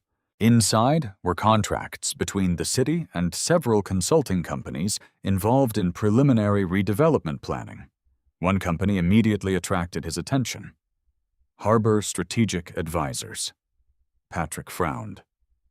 I've never heard of them, Grant answered. They've appeared repeatedly. Victoria examined the ownership records. The company was incorporated only 2 years ago. Grant nodded. Minimal public history. Almost no employees. Patrick slowly turned another page. Then he stopped.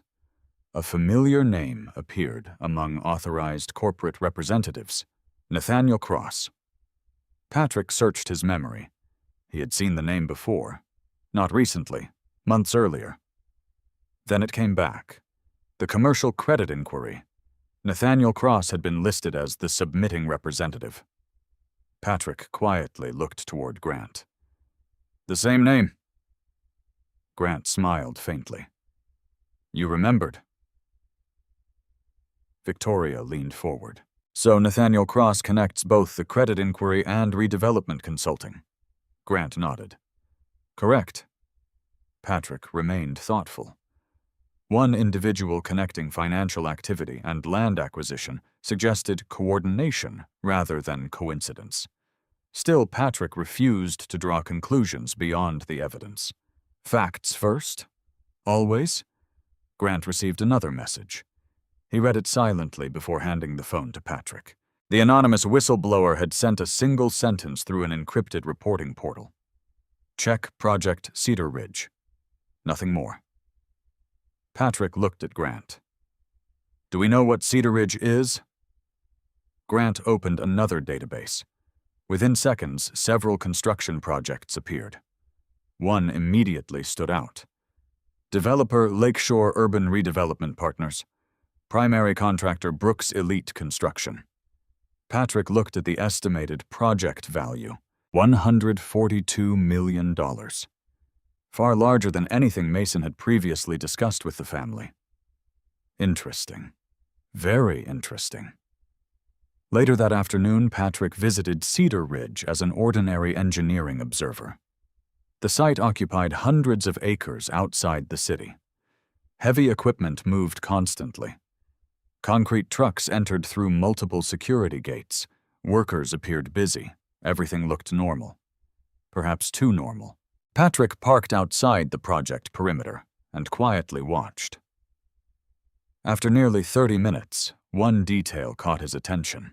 Several trucks entered carrying identical concrete supplier logos. Minutes later, those same trucks exited. Their delivery tickets appeared untouched. No inspection stickers. No unloading residue. Patrick narrowed his eyes. Construction deliveries rarely finished that quickly. He wrote down every truck number he could see. No assumptions, only observations. As Patrick prepared to leave, another vehicle entered the project. A black SUV, the same model shown in the neighborhood surveillance image. Patrick carefully photographed it from a distance. The license plate remained partially obscured by dust. Still, several characters remained visible. Enough for Grant to investigate later. Patrick never approached. There was no need. Evidence gathered patiently remained stronger than dramatic confrontations. That evening, Addison surprised Patrick. "I want to ask for a favor." Patrick smiled. "Of course." "Will you come to dinner Sunday?" "At your parents' house." She nodded. "Dad insists." Patrick noticed her nervous expression. "Something's happening." "I think so." "What?" "Mason wants everyone together." Patrick quietly considered the invitation. Several weeks earlier, he might have declined. Now he saw another opportunity. "I'll come." Addison smiled with obvious relief. "Thank you." Sunday arrived warm and bright. Robert Brooks greeted Patrick with unusual enthusiasm. "Patrick, it's good to see you." Patrick shook his father-in-law's hand. "You too." Inside the house, everyone behaved almost unnaturally polite. Linda smiled constantly. Addison appeared hopeful.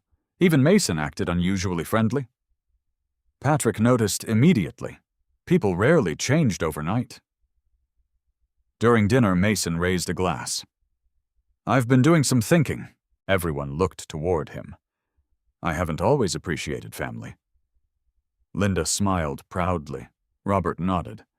Patrick listened without interruption. Mason continued. "I'd like us to support one another more." Addison reached for Patrick's hand beneath the table. Patrick gently squeezed it. Then Mason looked directly at him.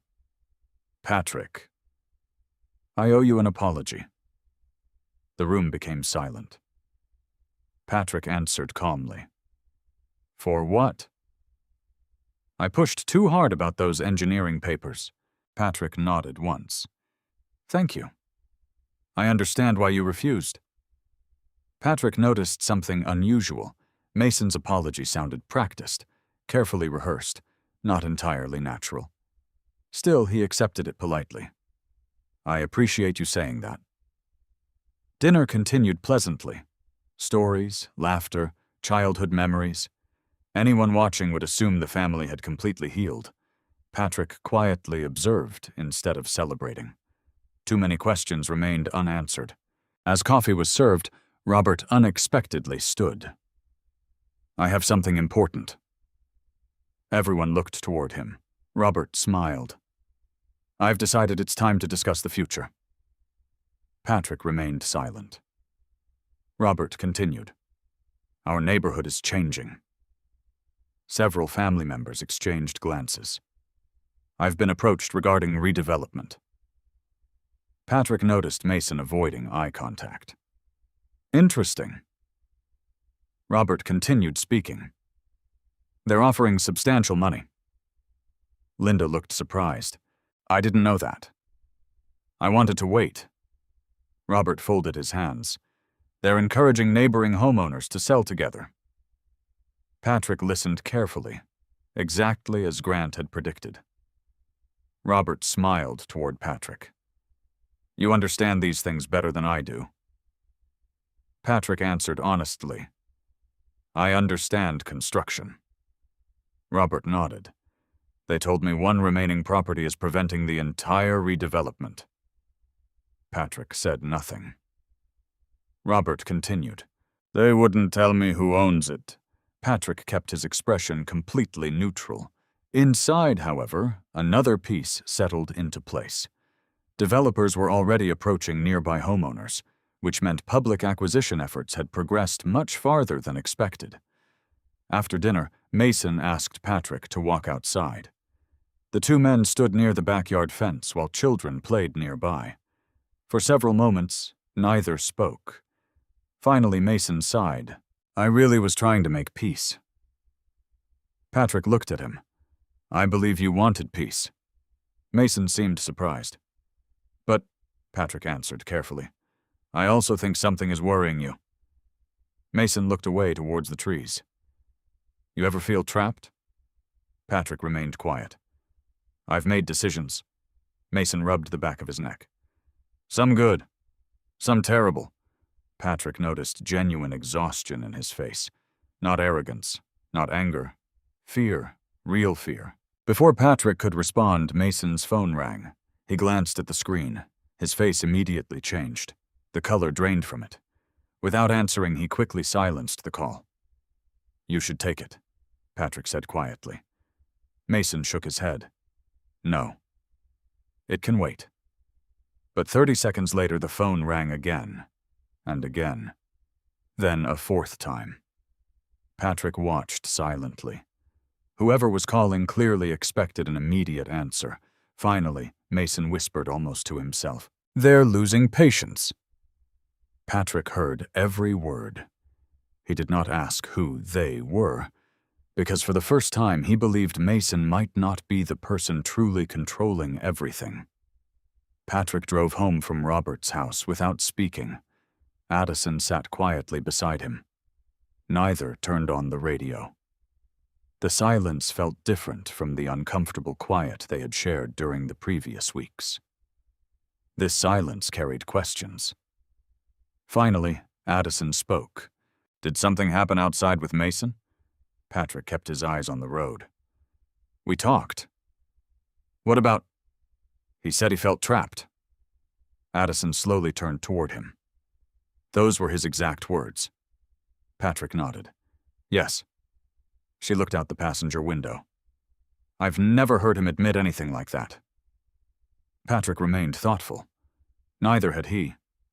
Throughout the years, Mason had always projected certainty, confidence, and control. The man Patrick had spoken with in the backyard looked exhausted. Someone burdened by consequences. Someone afraid. After Addison went upstairs for the night, Patrick entered his study. He removed the photograph of the house from its evidence sleeve. Beside it, he placed copies of the redevelopment proposal. Then the duplicated invoices, the anonymous accounting records, the consulting agreement Mason had wanted him to sign. Finally, the timeline Grant had prepared. Patrick examined every document again. One thought refused to leave him. If Mason truly feared someone else, then Patrick had been looking at only one layer of the problem. The evidence suggested financial fraud. The behavior suggested pressure. Those two realities could exist at the same time.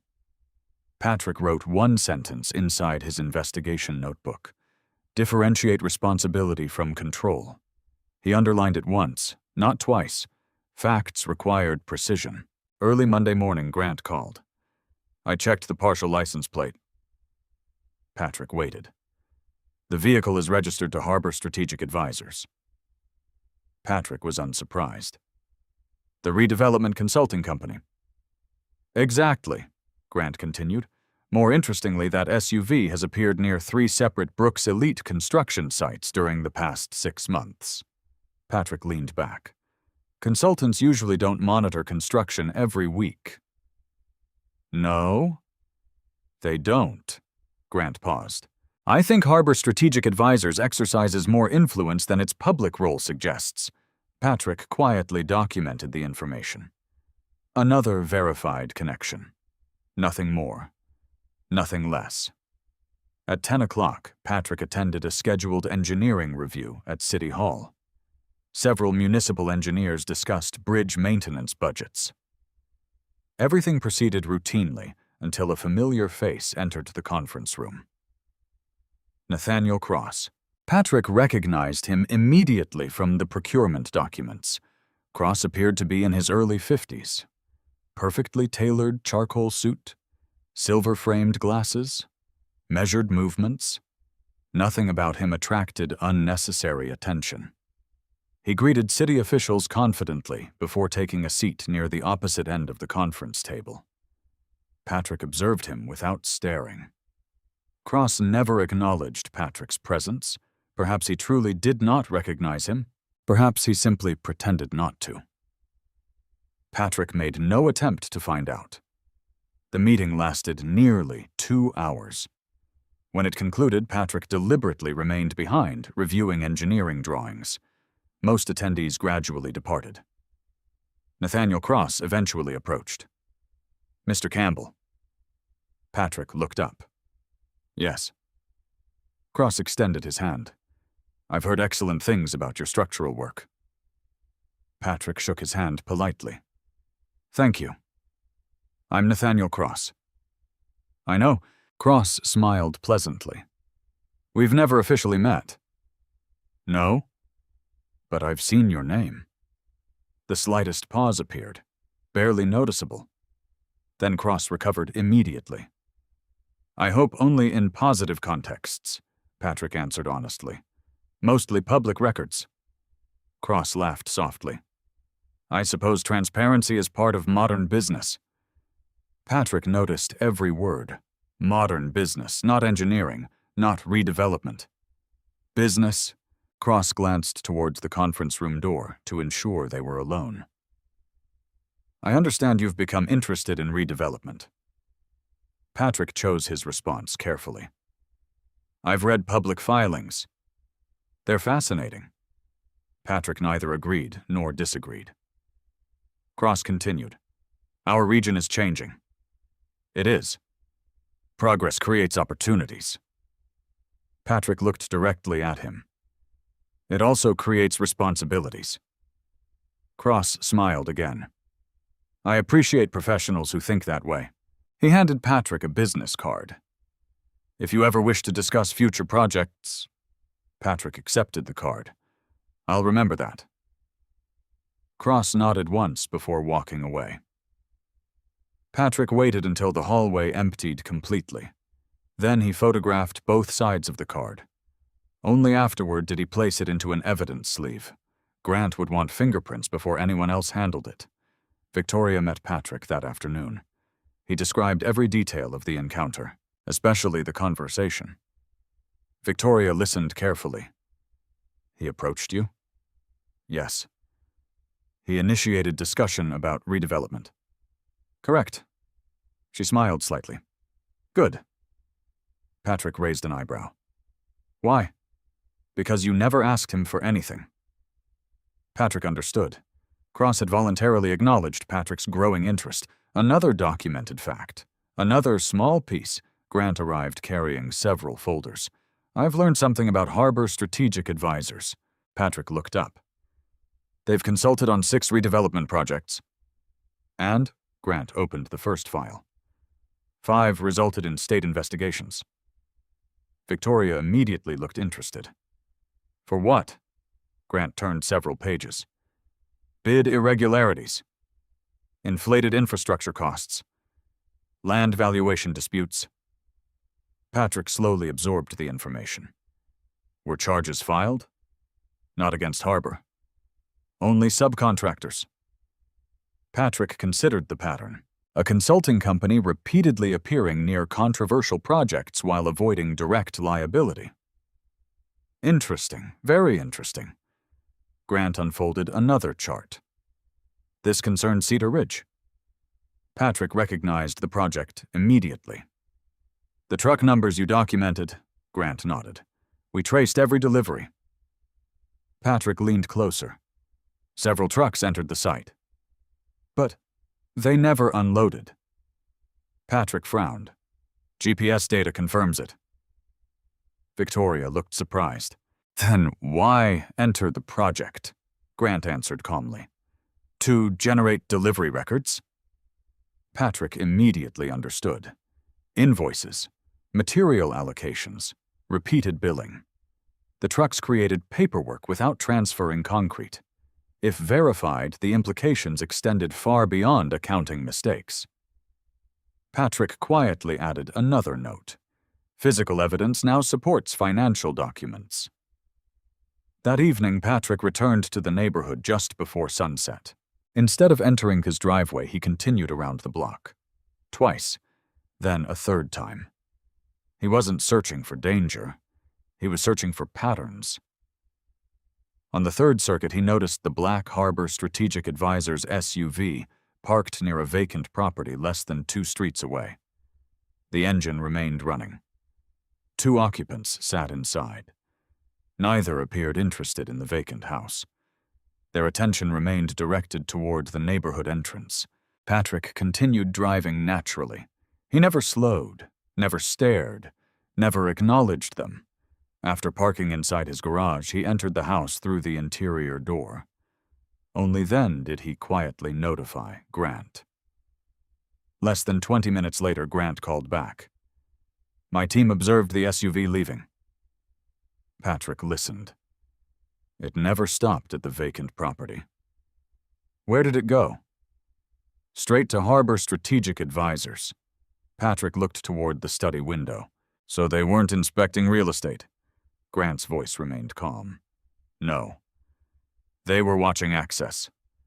Patrick understood immediately. Watching who entered, watching who left, watching routines, not buildings, people. Patrick wrote one final sentence before closing his notebook for the night. The investigation is no longer following the property. It is following me. As he switched off the study light, Patrick remained completely composed. Someone had decided he represented an obstacle. They still believed they understood the game. What they did not yet realize was that Patrick had spent weeks documenting every move without revealing a single card in return. And for the first time since this investigation had begun, he sensed the balance quietly beginning to shift in his favor. Patrick woke before dawn. His routine never changed. Coffee. 30 minutes reviewing engineering journals. A short walk through the backyard before leaving for work. Consistency cleared his thoughts. As he stood on the patio, he noticed something unusual near the wooden fence. A small white envelope rested beneath one of the flower bushes. Patrick did not touch it. Instead, he photographed the envelope from several angles. He noted the time. Then he put on disposable gloves stored in the garage. Only afterward did he carefully collect it. There was no address, no stamp. Someone had walked onto the property. That fact alone concerned him more than whatever the envelope contained. Inside the study, Patrick slowly opened it. Only one folded sheet of paper lay inside. Typed words covered the center of the page. "Stop looking at Harbor. The fraud is somewhere else." There was no signature, no fingerprints visible to the naked eye. Patrick carefully sealed everything inside an evidence bag before contacting Grant. 20 minutes later, Grant arrived with a forensic technician. The technician photographed footprints near the flower bed. Several impressions appeared surprisingly clear because the sprinklers had softened the soil overnight.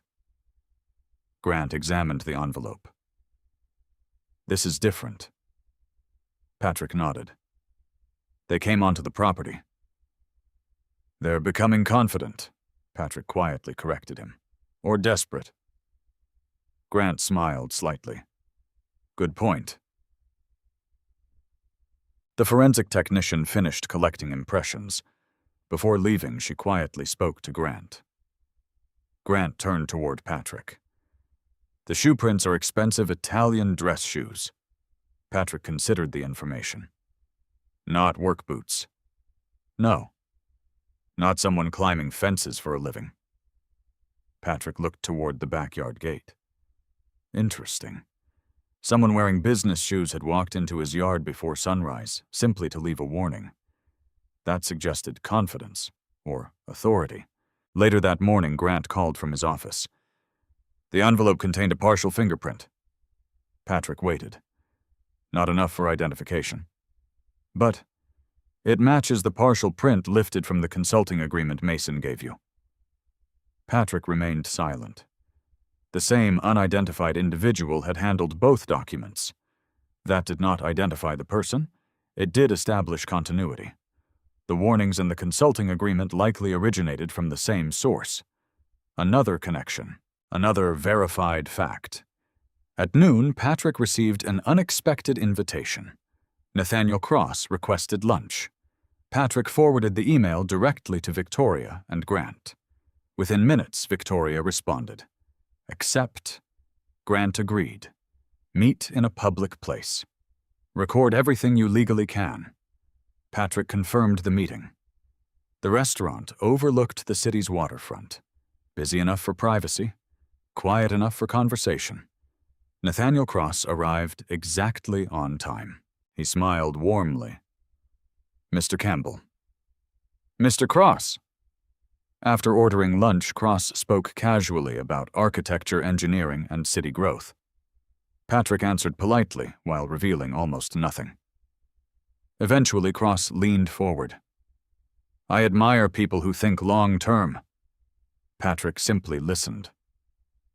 Cross continued. "Most people focus on today's problems.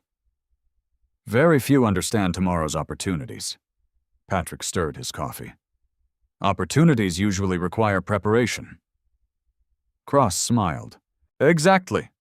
For several seconds, neither man spoke. Then Cross placed a folded brochure on the table. Lakeshore Urban Redevelopment Partners. Patrick looked at it without opening it. Cross continued calmly. "Our city is changing. I've heard. There will be tremendous wealth created." Patrick finally looked directly at him. "For whom?" Cross's smile never disappeared. "For people willing to cooperate." Patrick opened the brochure. Beautiful architectural renderings filled every page. Luxury apartments, retail districts, parks, restaurants, office towers. Everything appeared impressive. Cross watched him carefully. "You own engineering expertise." Patrick remained expressionless. "I practice engineering, and respected engineers become valuable partners." Patrick quietly closed the brochure. "What exactly are you offering?" Cross answered without hesitation. "An opportunity." Patrick waited. "No numbers." Cross chuckled. "Not today." "No details." "Not yet." Patrick nodded once. "I don't make decisions without details." Cross appeared unsurprised. "I expected that answer." Their meals arrived. The conversation shifted briefly toward construction materials and infrastructure. Cross demonstrated surprising technical knowledge, not enough to be an engineer, enough to communicate effectively with one. Patrick noticed another detail. Cross never once mentioned Mason Brooks, not by name, not indirectly. Interesting. The largest contractor connected to the redevelopment somehow disappeared from Cross's conversation entirely. Patrick quietly stored that observation away. Near the end of lunch, Cross spoke again. "Have you ever regretted refusing an opportunity?" Patrick answered honestly. "Sometimes." Cross smiled. "I suspect this won't become one of those times." Patrick calmly replied, "That depends on the opportunity." Cross stood. "I hope we'll speak again." "So do I." The two men shook hands. Patrick watched him leave before opening the brochure one final time. A business card slipped from between the pages. Written on the back was a single sentence: "Everything has a price." Patrick photographed both sides immediately, then sealed the card inside another evidence sleeve. That afternoon, Patrick met Grant and Victoria. Grant examined the business card. "He wants you thinking about money." Patrick nodded. "I never mentioned money." Victoria looked thoughtful. "Neither did he." Patrick raised an eyebrow. "The sentence implies it." "Exactly." She smiled slightly. "He wants you to imagine an offer larger than reality." Patrick understood. Expectation could influence negotiation before numbers ever appeared. A psychological tactic. Grant interrupted. "I have news." He connected his laptop to the conference room monitor. Several financial transfers appeared. These came from Harbor Strategic Advisors. Patrick leaned closer. "They're paying Brooks Elite Construction." Grant nodded. "But that's not unusual." Patrick waited. Grant highlighted another series of transfers. "These payments occur immediately before large consulting invoices." Victoria studied the sequence. "Money enters. Money exits," Grant continued. "The timing repeats across multiple projects." Patrick quietly observed the pattern. Again, no accusations. Only verified financial movement. But repetitive patterns often mattered more than isolated transactions. Before anyone spoke further, Grant received another encrypted message from the anonymous whistleblower. Only 4 words appeared. Warehouse 17. Tonight. Patrick looked toward Grant. Trap? Possibly. Victoria immediately shook her head. Neither of you goes alone. Grant agreed. We involve law enforcement. Victoria considered the question. Not yet. We still don't know whether this source is helping us or manipulating us. Patrick quietly reflected. She was right. Evidence required verification regardless of its source. That evening, shortly before sunset, the 3 met several blocks away from Warehouse 17. The building stood inside an aging industrial district. Many neighboring warehouses had already been abandoned. Grant had arranged discreet surveillance. 2 retired investigators watched the surrounding streets from separate vehicles. Patrick appreciated the caution. No one rushed inside. No one assumed anything. They observed. At exactly 8:15 p.m., a black luxury sedan entered the warehouse lot. Nathaniel Cross stepped out. Minutes later, another vehicle arrived. Mason Brooks. Patrick watched silently through binoculars. The 2 men greeted each other. There was no handshake, only a tense exchange lasting several minutes. Mason repeatedly shook his head. Cross remained remarkably calm. Finally, Cross handed Mason a thick folder. Mason accepted it reluctantly. Then Cross pointed toward the city skyline before returning to his vehicle. Mason remained standing alone in the parking lot long after the sedan disappeared. Even from a distance, Patrick could see him lower his head into his hands. Grant quietly whispered, "He doesn't look like the man giving orders." Patrick never answered. He simply continued watching. For the first time, he had witnessed Mason receiving instructions instead of issuing them, and that single observation changed the entire direction of the investigation. Grant refused to move until both vehicles had disappeared from the warehouse parking lot. Only then did he lower his binoculars. "We wait another 10 minutes," Patrick agreed without hesitation. Victoria remained inside the surveillance vehicle, reviewing the photographs they had already taken. No one spoke. Silence prevented careless decisions. Exactly 11 minutes later, Grant checked his watch. "Let's go." The 3 crossed the nearly empty parking lot under the dim glow of aging security lights. Warehouse 17 looked abandoned. Broken windows lined the upper walls. Rust covered the sliding steel doors. Yet fresh tire tracks marked the gravel entrance. Patrick noticed them immediately. "They've been here recently." Grant nodded. "Frequently." The main warehouse door stood partially open. Grant stopped everyone before entering. He photographed the doorway. The lock, the hinges, fresh scratches surrounded the padlock despite the building appearing deserted. Someone had opened and closed it many times. Grant quietly entered first. Patrick followed. Victoria remained near the entrance while speaking softly into her phone with one of the retired investigators stationed outside. The interior smelled of concrete dust and machine oil. Large shelves stood mostly empty. Several wooden pallets occupied one corner. Nothing immediately suggested criminal activity. Patrick slowly scanned the building. Observation before movement, always. Near the center of the warehouse stood a folding table. Grant approached carefully. 3 disposable coffee cups remained there, still warm. Patrick touched nothing. Grant photographed every item. Beside the cups rested several shipping manifests, only blank copies, no signatures, no company names. Interesting. Almost as if someone expected documents to be completed later. Patrick slowly walked toward the rear loading area. His flashlight swept across the concrete floor. There, parallel scrape marks. Heavy equipment had recently been dragged across the surface. He crouched without touching anything.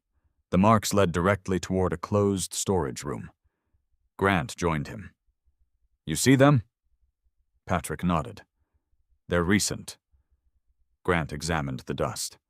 Within 24 hours. The storage room door was unlocked. Inside stood dozens of neatly stacked cardboard archive boxes. Each carried printed inventory labels, municipal permits, environmental assessments, utility relocation plans, road expansion surveys. Patrick read several labels carefully. Every project belonged to neighborhoods scheduled for redevelopment. Grant photographed each stack. Victoria quietly entered. "This is a document repository." Patrick slowly opened one box. Inside lay duplicate permit applications. Several versions existed for the same property. Each carried different approval dates, different revision numbers. Some appeared official, others looked incomplete. Patrick carefully compared two copies. One engineering signature matched his own formatting style, yet it was not his signature.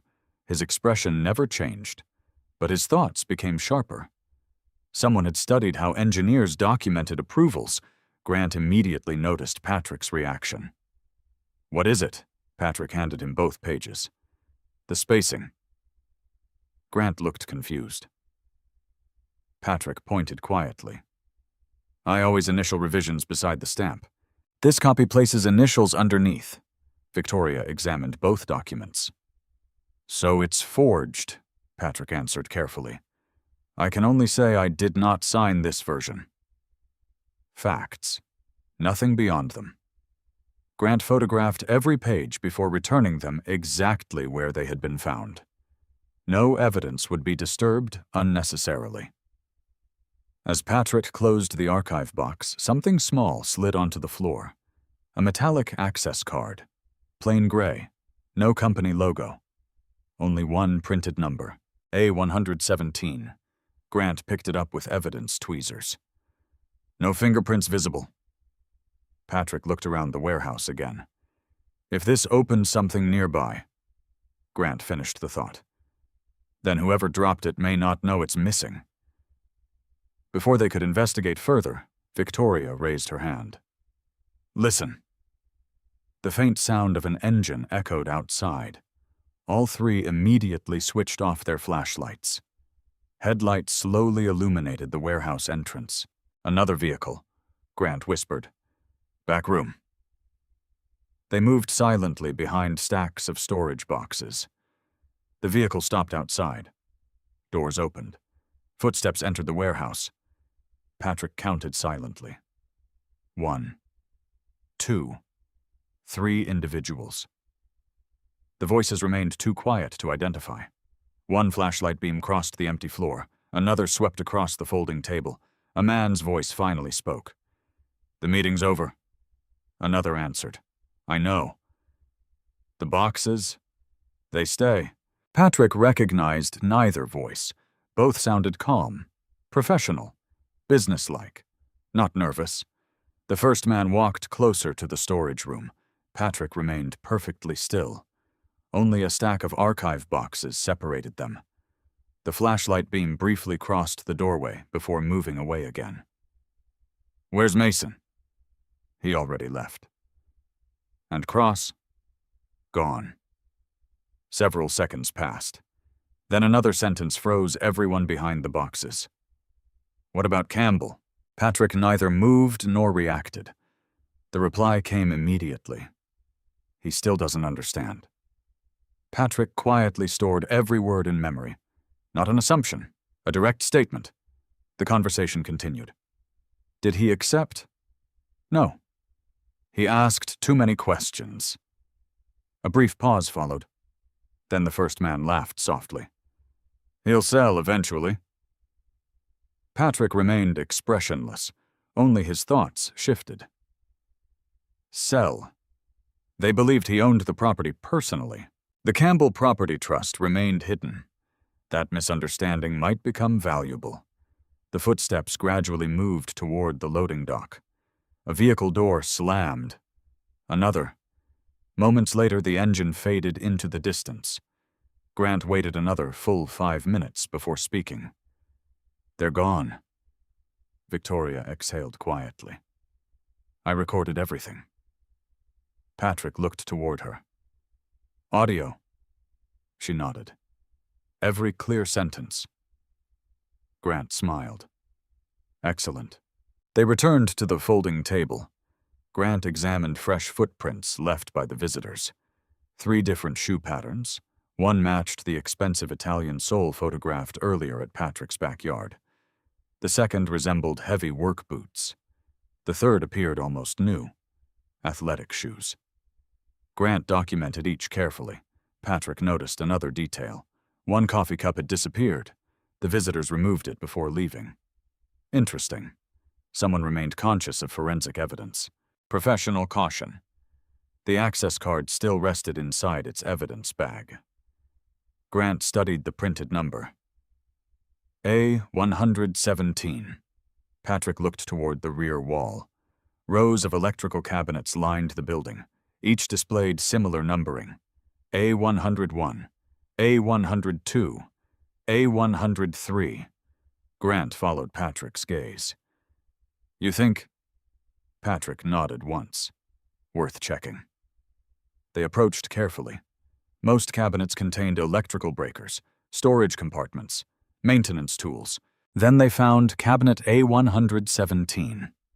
The gray access card fit perfectly. Grant opened the compartment slowly. Inside sat a small encrypted external hard drive. Nothing else. No papers, no labels, only the drive. Victoria looked toward Patrick. Someone hid this. Grant sealed the device inside an evidence bag without attempting to connect it. We don't open it here. Patrick agreed completely. Chain of custody mattered. Back at Grant's office, a certified digital forensic specialist arrived within the hour. Every step followed documented procedure. The hard drive was photographed, serial numbers recorded, a forensic image created before anyone viewed the contents. Patrick appreciated the discipline. Good evidence survived courtroom scrutiny. Bad evidence collapsed under it. Finally, the specialist opened the copied drive. Hundreds of folders appeared: construction budgets, land acquisitions, consulting contracts, insurance claims, photographs, email archives. Then one folder immediately caught Grant's attention. Campbell. Patrick slowly leaned forward. Inside were dozens of files bearing his name: credit reports, professional licenses, engineering certifications, public speaking schedules, property tax searches. Even photographs taken outside his office months earlier. Patrick remained outwardly calm. Inside, one realization settled with unmistakable clarity. He had never accidentally become involved in someone else's operation. He had been deliberately selected long before he ever discovered the first fraudulent engineering document. The investigation had begun with Patrick's curiosity. But the conspiracy itself had begun with Patrick. And the reasons why were finally starting to emerge. The digital forensic specialist refused to open a single file until every preservation procedure had been completed. Patrick approved. Evidence lost through impatience often became worthless. Grant stood beside the imaging workstation while the specialist generated cryptographic hash values for both the original drive and its forensic copy. Every number matched perfectly. Only then did the specialist begin examining the copied data. Patrick silently watched the folders expand across the monitor. His own name appeared repeatedly. Not once, not twice, dozens of times. This had never been casual surveillance. It had been systematic. Victoria stepped closer to the screen. Open the earliest folder first. The specialist sorted everything by creation date. The oldest file surprised everyone, created 21 months earlier. Long before Patrick had questioned Mason. Long before the duplicated engineering certifications. Long before the anonymous inquiries about the Campbell Property Trust. Patrick quietly absorbed the implication. Someone had been collecting information about him for nearly 2 years. The first document contained nothing illegal by itself. It summarized Patrick's education, engineering licenses, professional certifications, conference presentations, published technical articles. Everything came from public records. Grant folded his arms. They profiled you. Patrick nodded slightly. They wanted to understand me. The next folder contained photographs, Patrick entering his office, leaving construction sites, speaking at engineering conferences, meeting municipal inspectors. Always from a distance, never aware of the camera.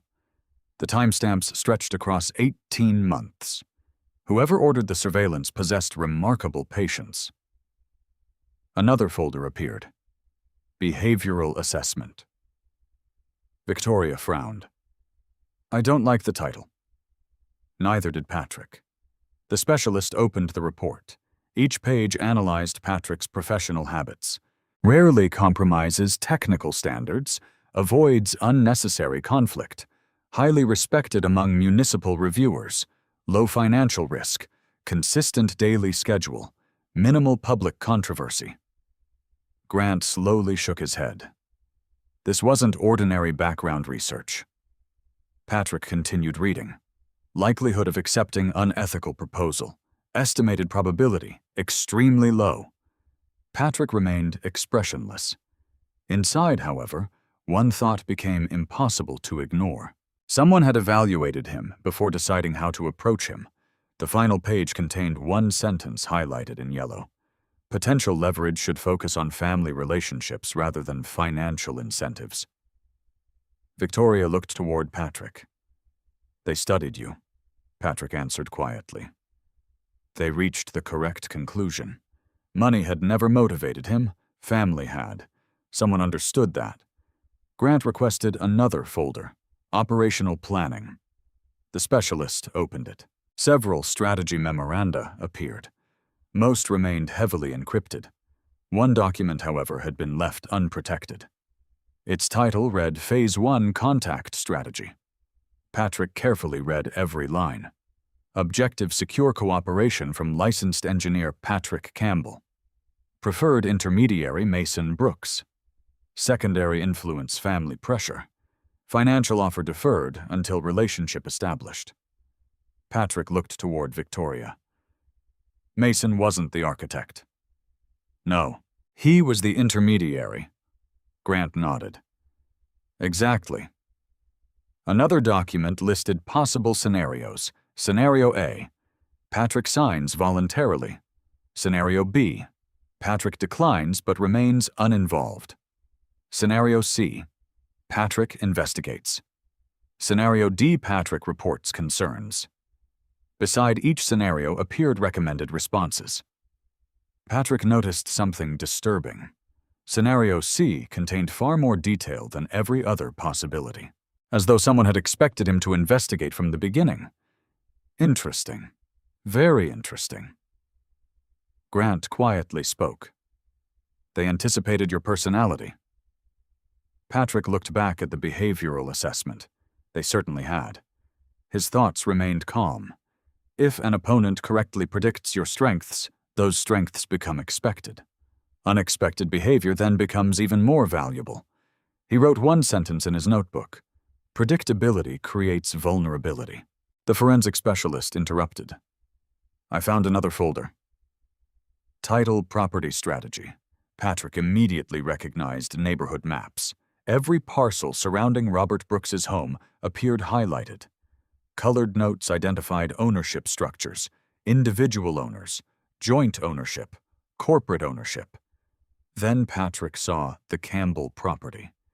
Instead of Patrick's name, the file displayed ownership uncertain, trust involvement suspected. Grant immediately leaned closer. They never confirmed it. Patrick slowly nodded. Benjamin Foster had successfully protected the trust. The developers suspected. They did not know. That uncertainty explained months of indirect pressure. They could not negotiate with a trust whose beneficiary remained hidden. Victoria smiled for the first time that evening. This changes everything. Patrick looked toward her. They've been guessing. Exactly.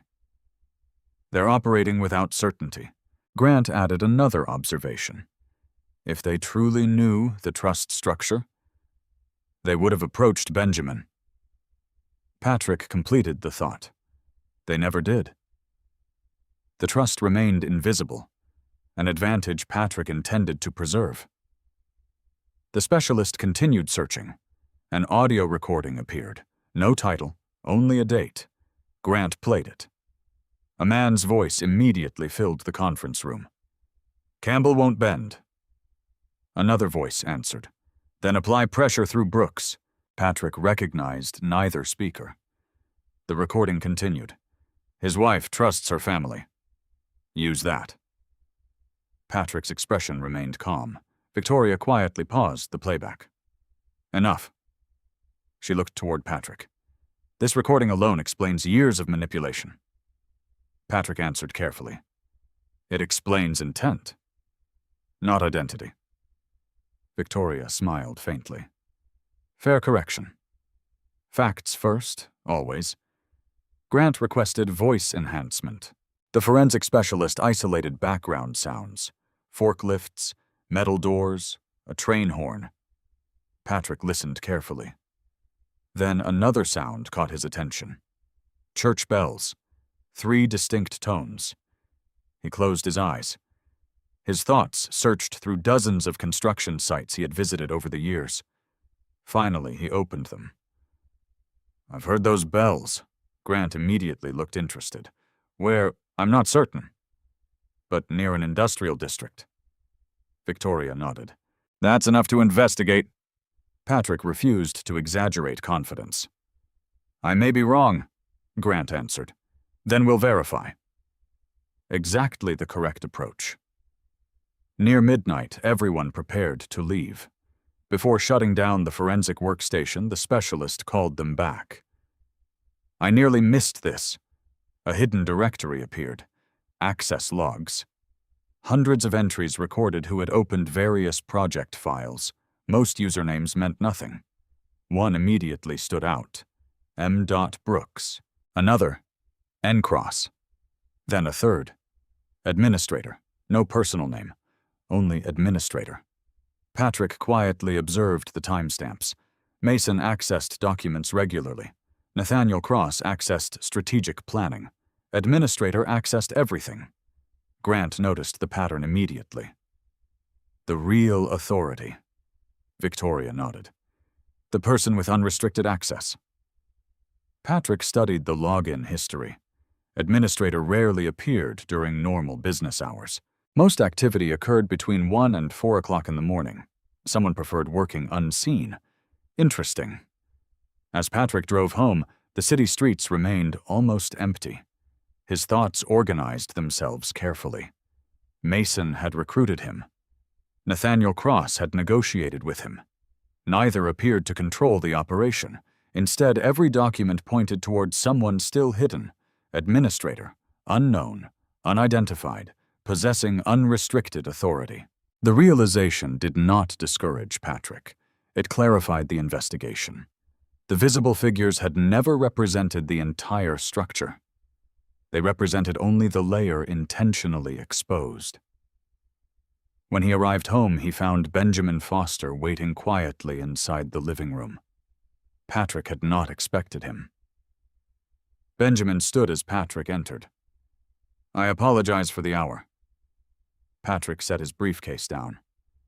"You wouldn't come this late without reason." Benjamin's usually composed expression appeared unusually serious. "I received another inquiry about the Campbell Property Trust today." Patrick remained silent. Benjamin continued. "This time," he paused before finishing the sentence. "They didn't ask who owned the trust." Patrick looked directly at him. Benjamin's voice became even quieter. "They asked whether the beneficiary was still alive." Patrick felt a chill unlike anything he had experienced since the investigation began. Someone was no longer trying merely to identify him. Someone had begun asking whether he could be removed from the equation entirely. Benjamin's words lingered in the room long after he finished speaking. They asked whether the beneficiary was still alive. Patrick remained completely still. Only his thoughts moved. That question served no legitimate business purpose. No property acquisition required confirmation of someone's survival before negotiations. Whoever had asked already understood that the beneficiary, not simply the property, represented the obstacle. Grant arrived less than 20 minutes later. Benjamin repeated the conversation exactly as it had occurred. No embellishment, no assumptions, only facts. Grant listened carefully before asking a single question. Did they identify themselves? Benjamin shook his head.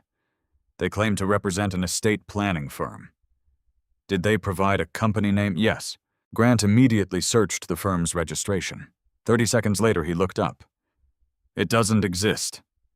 Patrick expected as much. Victoria joined the meeting through a secure video call. Grant summarized everything. She remained silent until he finished.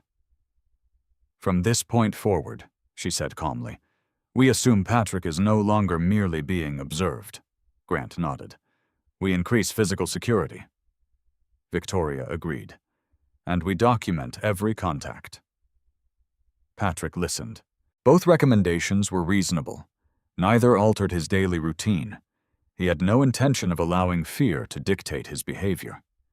Predictable courage differed from reckless confidence. He intended to practice the first while avoiding the second. Benjamin reached into his leather briefcase.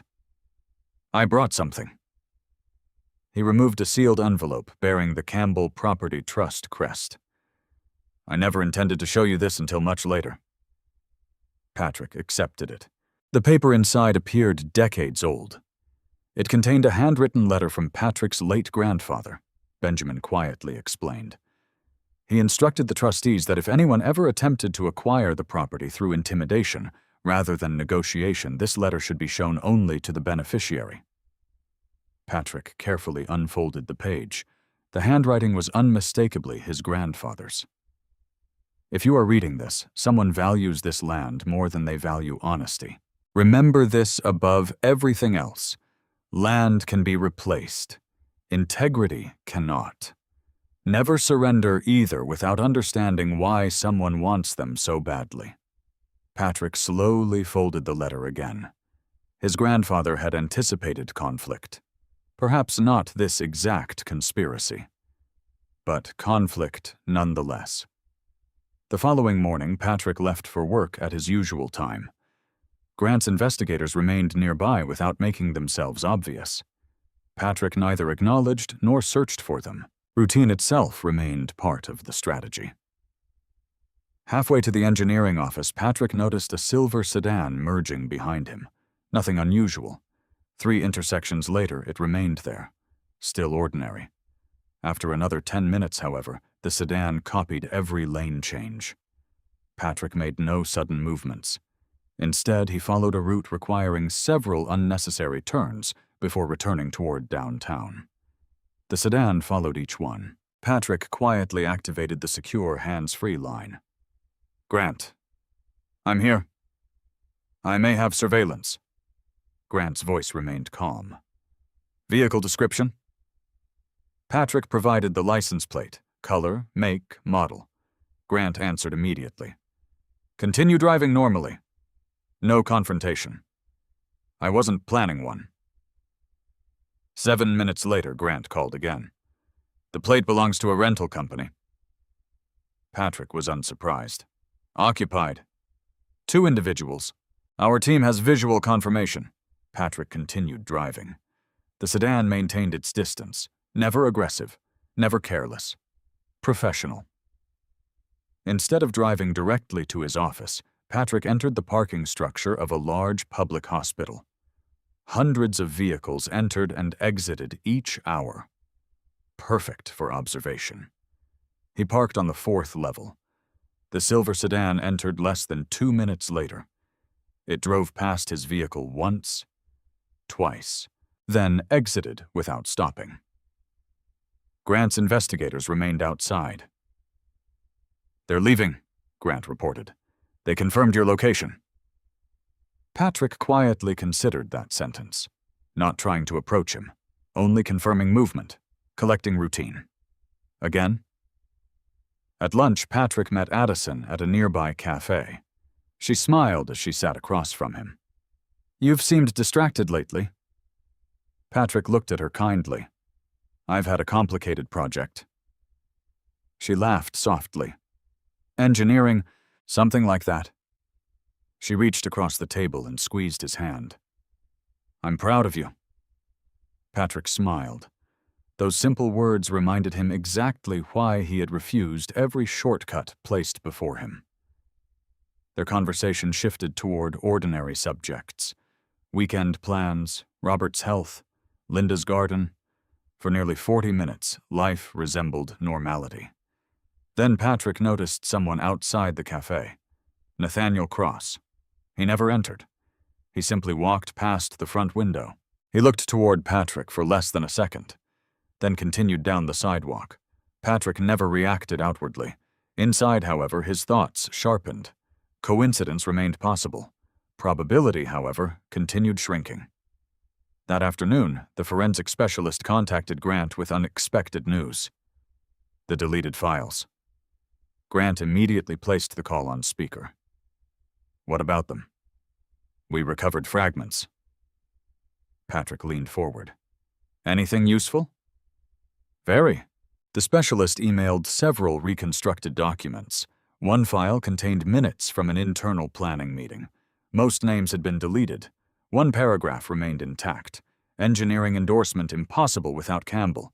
Alternative candidates rejected due to insufficient public credibility. Patrick quietly reread the sentence. Not engineering expertise, public credibility. That distinction mattered. Someone wanted his reputation more than his technical knowledge. Victoria arrived shortly afterward. She studied the recovered document carefully.